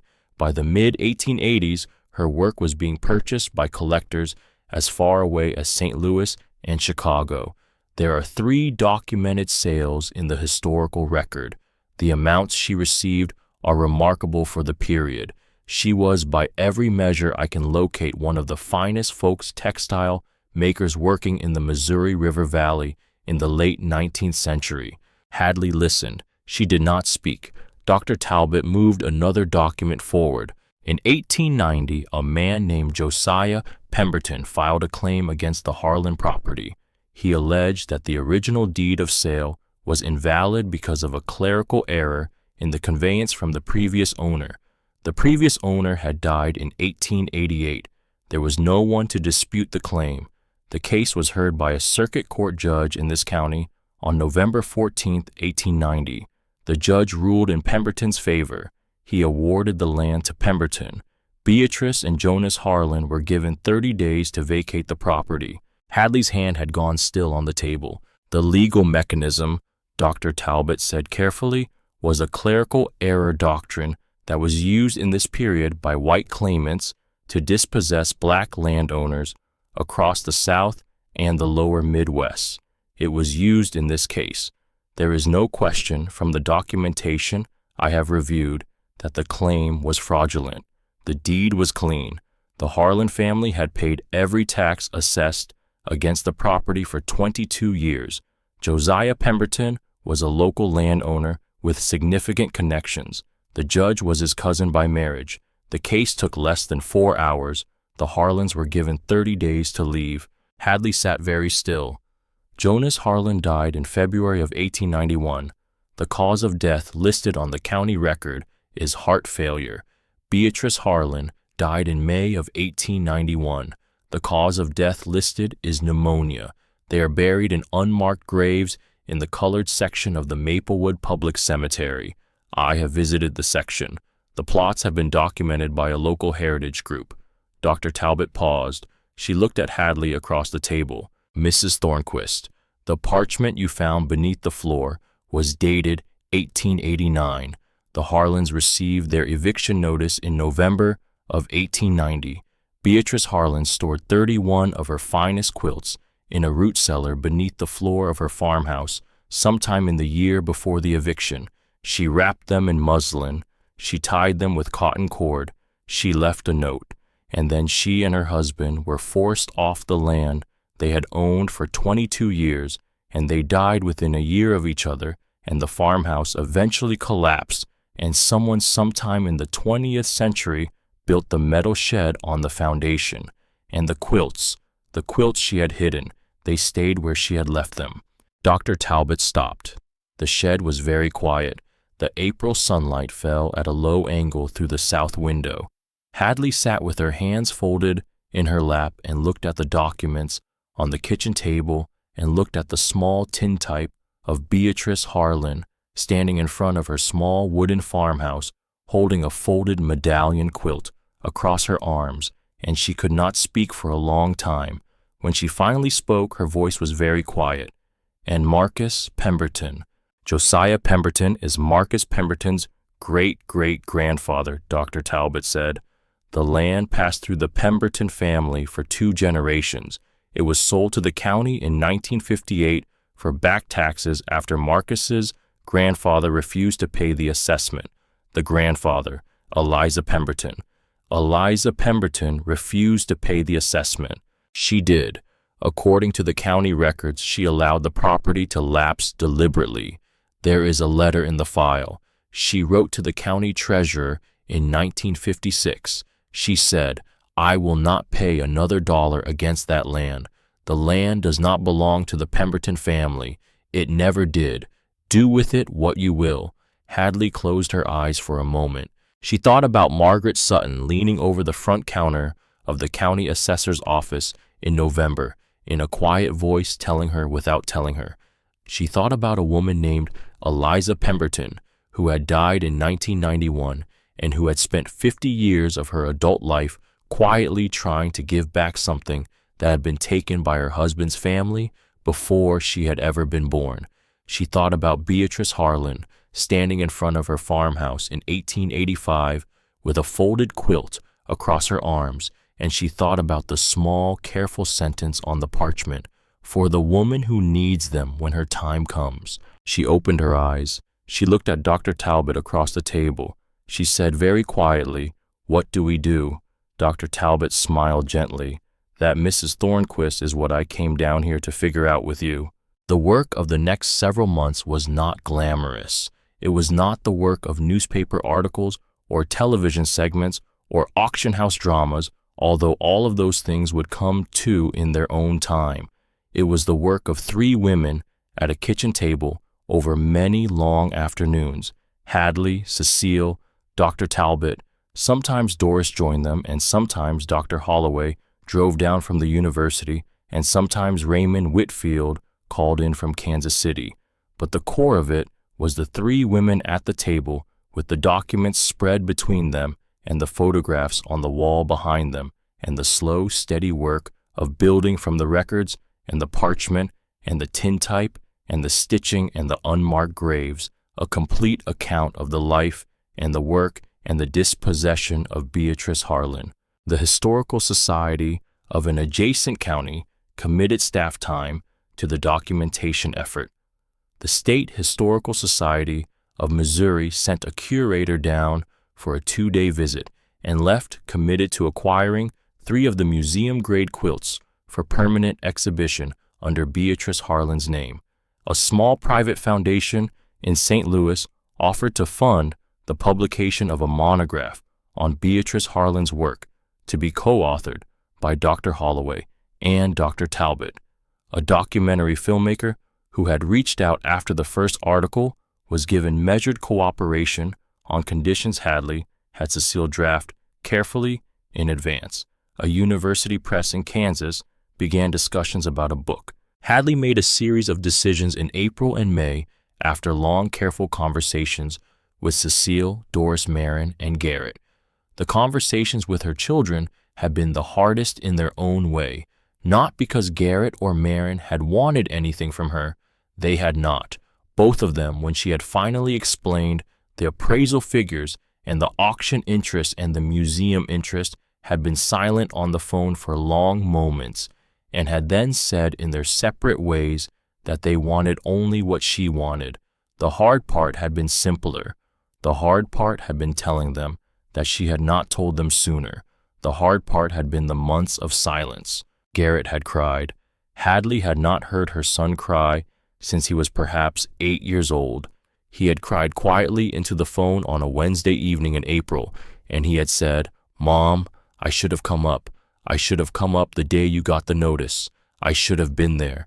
And Hadley had said, "Garrett, you are coming up now. That is what matters. You are coming up now." And he had said, "I am Mom. I am coming up. Marin and I are coming up together. We are going to be there." They came in early October. Garrett flew in from Tulsa and rented a car from the airport. Marin drove up from Cincinnati. They arrived within an hour of each other on a clear, bright Saturday morning, and Hadley met them in the gravel turnaround in front of the shed, which by then was not exactly a shed anymore, although the metal walls were still recognizably what they had always been. The work on the building had taken 6 months. Hadley had hired a local contractor named Dwayne Foster on the recommendation of a friend of Cecile's, and Dwayne had worked alongside Hadley for the duration, and the two of them had transformed the structure together into something that was still recognizably itself the metal bones and the corrugated roof and the basic geometry of a working building, but that was now insulated, plumbed, wired, and genuinely livable. She had kept the original workbench. She had kept the trapdoor fitted with proper hinges and a new ring pull, which now covered the cleaned and lined root cellar, where she stored, on proper shelving, the 14 quilts she had decided to keep. She had refinished the oak floor she had laid herself during the winter. She had installed 2 more windows. She had put her mother's kitchen table against the east wall under the north window, where the light was best in the morning. Garrett stood in the doorway of the building. He looked around slowly. He looked at the floor. He looked at the windows. He looked at the cabinet against the north wall, which now housed only the 10 quilts Hadley was still deciding about. He looked at the framed photograph of Beatrice Harlan that Hadley had hung above the kitchen table, the small tin-type copy Dr. Talbot had presented to her as a gift in June. He turned to his mother. He did not speak for a moment. His face moved through several things. Then he said very simply, "Mom." He walked over to her. He put his arms around her. He held her for a long time. He was a large man. He had been a large man since he was 16. He held his mother in the doorway of the small home she had built with her own hands, and he said into the top of her gray hair, "I should have come sooner. You are here now, Garrett. I should have come sooner. You are here now?" Marin stood at the kitchen table. She was looking at the photograph of Beatrice Harlan. Her face was very still. Hadley walked over to her gently, and she put her hand on her daughter's shoulder, and Marin turned and put her face against Hadley's neck, the way she had when she was 8 years old, and she did not cry, but she stood there for a long moment with her face against her mother's neck, and then she stepped back and wiped her eyes once, and she said, "Mom, I want to know everything." So Hadley told them everything. They sat at the kitchen table. She made coffee on the new stove. She told them the whole story from the November morning in the bakery, through the arrival of the eviction notice, through the 4 apartments, through the conversation with Pete Hollister, through the padlock key, through the trapdoor, through the parchment, through the 3 women in the fortress, through Marcus Pemberton on the gravel path. And then she told them about Beatrice Harlan. She showed them the tintype. She read them the parchment. She walked them over to the cabinet and showed them the quilts. Garrett did not say anything for a long time. Marin held the parchment in its plastic sleeve and looked at it and finally set it down on the table very gently, as though she were afraid of harming it. Doris and Cecile arrived in the late afternoon. Doris brought another pan of cornbread. Cecile brought a bottle of red wine that was again better than what any of them ordinarily drank, because the day called for it.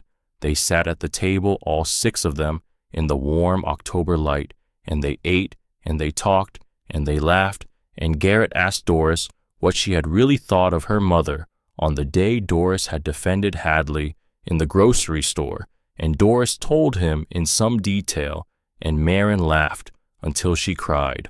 At one point in the long evening, Garrett went outside alone.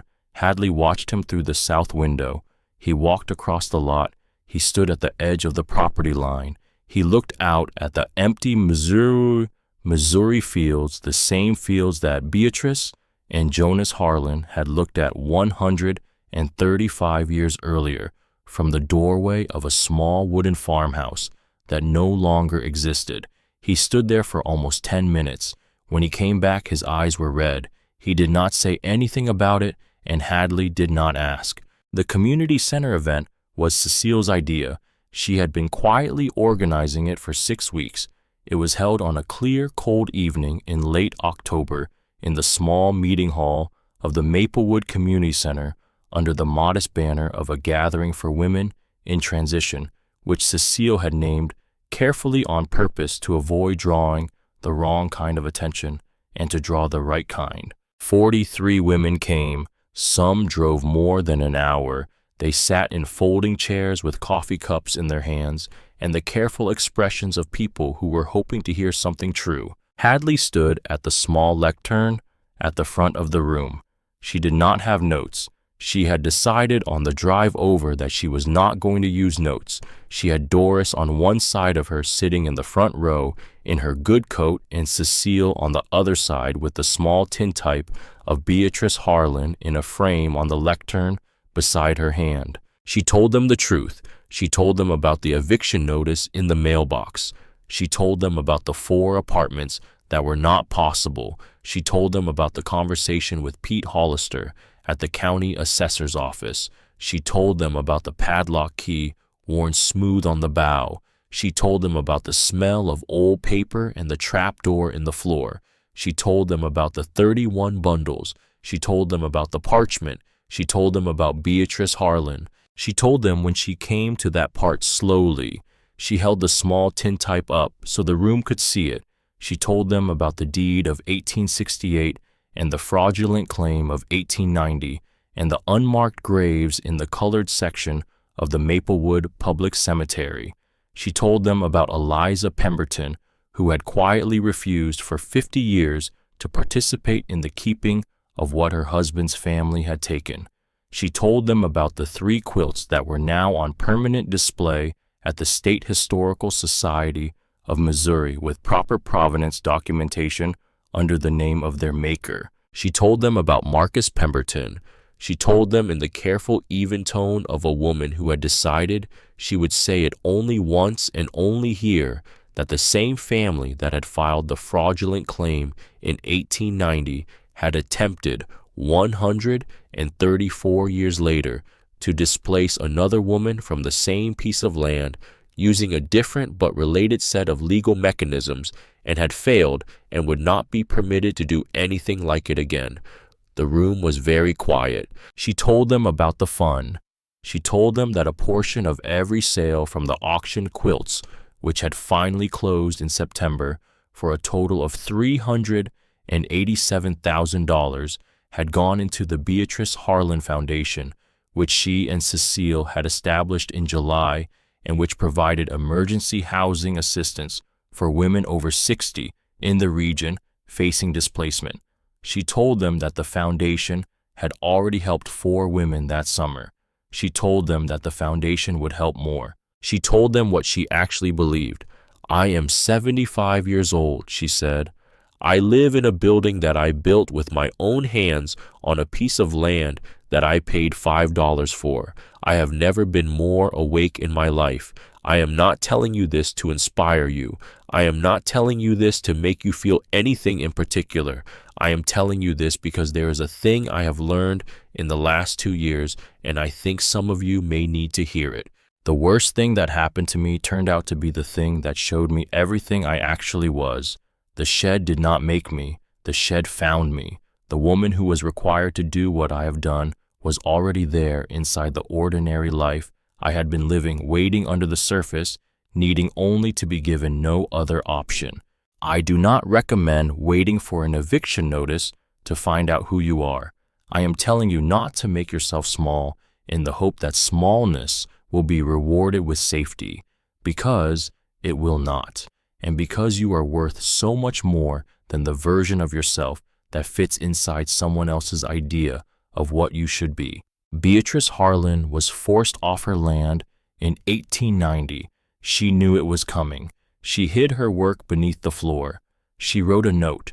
She left it for someone. She did not know who. She did not know when. She trusted that someone would come. And she was right. Someone did come. It took 135 years, but she was right. She paused. She looked out at the 43 women in folding chairs. You are worth coming for. You are worth being found. You are worth keeping yourself safe long enough that the world has time to come around to what you have always been. Do not let anyone tell you otherwise. Do not let anyone tell you it is too late. It is not too late. She stopped. She set the tintype back down on the lectern. The room was very quiet for a long moment, and then a woman in the third row, who Hadley would later learn was 68 years old and had driven 70 minutes to be there, began to applaud. The rest of the room followed, and the applause went on for long enough that Hadley had to look at the ceiling for a moment to keep herself composed. Afterward, women lined up to speak with her. They told her their own stories in low, quick voices, the way people tell things they have not told often enough to have found the right words for. A woman whose husband had left after 41 years. A woman whose landlord had tripled her rent. A woman who had been told by her own children that she was too old to start anything new. A woman who had driven 80 minutes because she had read the original newspaper article 6 months ago and had cut it out and kept it in her kitchen drawer and had finally worked up the courage to come. Hadley listened to every one of them. She did not offer easy comfort. She told them what she actually believed, which was that the cage was the thing that had been thrown away, not them, that they were intact, that they had always been intact, that they had only been waiting for the particular darkness that would let them see themselves clearly. She drove home to Briar Road that night with the windows of her car down despite the October cold. The Missouri air moved through the car. The stars were out above the empty fields. She turned onto the gravel track she had come to know so well. Her headlights swept across the building she had built, the new windows, the new front door, the neat gravel path, the vegetable bed along the south wall, mostly empty now in October but cleared and turned and ready for the spring. She parked. She sat in the car for a moment with the engine ticking as it cooled. She looked at the building. She looked at it for a long time. She thought about Beatrice Harlan working by lamplight in a small wooden farmhouse on the same quarter-acre 135 years earlier, stitching something extraordinary into being with no guarantee that anyone would ever see it. She thought about Wendell hauling the kitchen table from a neighbor's garage sale 2 decades ago and not knowing it would outlast him by over a decade and travel to a gravel lot at the end of Briar Road and become the center of a life he could not have imagined. She thought about the small brass key worn smooth on the bow that she still kept in the small wooden box on her dresser, although the lock had long ago been replaced. She thought about Marcus Pemberton, who had sold the rest of his rental properties in July, who had left Maplewood entirely in August, who was, according to a piece of regional gossip Doris had brought to her in September, now divorced and living in a rented condominium in a suburb of St. Louis. She thought about what it meant to be thrown away and what it meant to discover in the process of surviving it that you were not what had been thrown away, that what had been thrown away was the cage, that you yourself were intact, that you had always been intact, waiting only for exactly this particular darkness to make you visible. She got out of the car. She walked up the gravel path she had laid stone by stone. She opened the door of the home she had built with her own hands. She stepped inside. The lamp on the kitchen table was on. The framed tintype of Beatrice Harlan was above it on the wall. The cabinet against the north wall held the 14 quilts she had decided to keep. The trapdoor in the floor was closed with its proper hinges and its new ring pull, and beneath it, the root cellar that had waited 135 years held now only the 4 museum-grade pieces Hadley had decided would stay with her until the day she could no longer care for them, after which they would go by terms of a clause she had drafted with her attorney in August to the Historical Society under Beatrice Harlan's name. She put the kettle on. She sat down at her mother's old kitchen table. She thought briefly, the way a person sometimes thinks briefly about the women who had brought her here, her mother, her grandmother, Beatrice Harlan 135 years removed and somehow closer than any of them, Doris, Cecile, Dr. Holloway, Dr. Talbot, Margaret Sutton, who had leaned across a county counter in November and whispered a single careful sentence that had turned out to be the loose thread of an entire history. She thought about the morning in November when she had stood on the sidewalk in front of the house on Cedar Lane with 2 suitcases in her hands and watched a black SUV drive away. She thought about who she had been that morning. She thought about who she was now. The kettle began to whistle. She got up to take it off the burner. The lamp on the kitchen table glowed warm and steady. The wind moved very quietly across the metal roof of her home. Outside, the Missouri stars were out in full above the small quarter-acre of ground that belonged to Hadley Thornquist, 75 years old, who had been told once that she was nothing and who had built from that particular kind of wrongness everything that she now was. She poured her tea. She sat back down. She looked at the photograph of Beatrice Harlan on the wall above her. She said very quietly into the warm, still air of her home, "Thank you, Beatrice." The lamp burned. The wind was quiet, and the night went on, and the stars wheeled slowly above central Missouri, and somewhere in the small, unmarked plot in the colored section of the Maplewood Public Cemetery, a woman who had waited 135 years to be properly named was named again by a 75-year-old widow who had been brought to her in the strangest way the world ever brings 2 women together across a century and a half and a piece of folded parchment, and who would carry her name forward now for whatever years remained in either of them.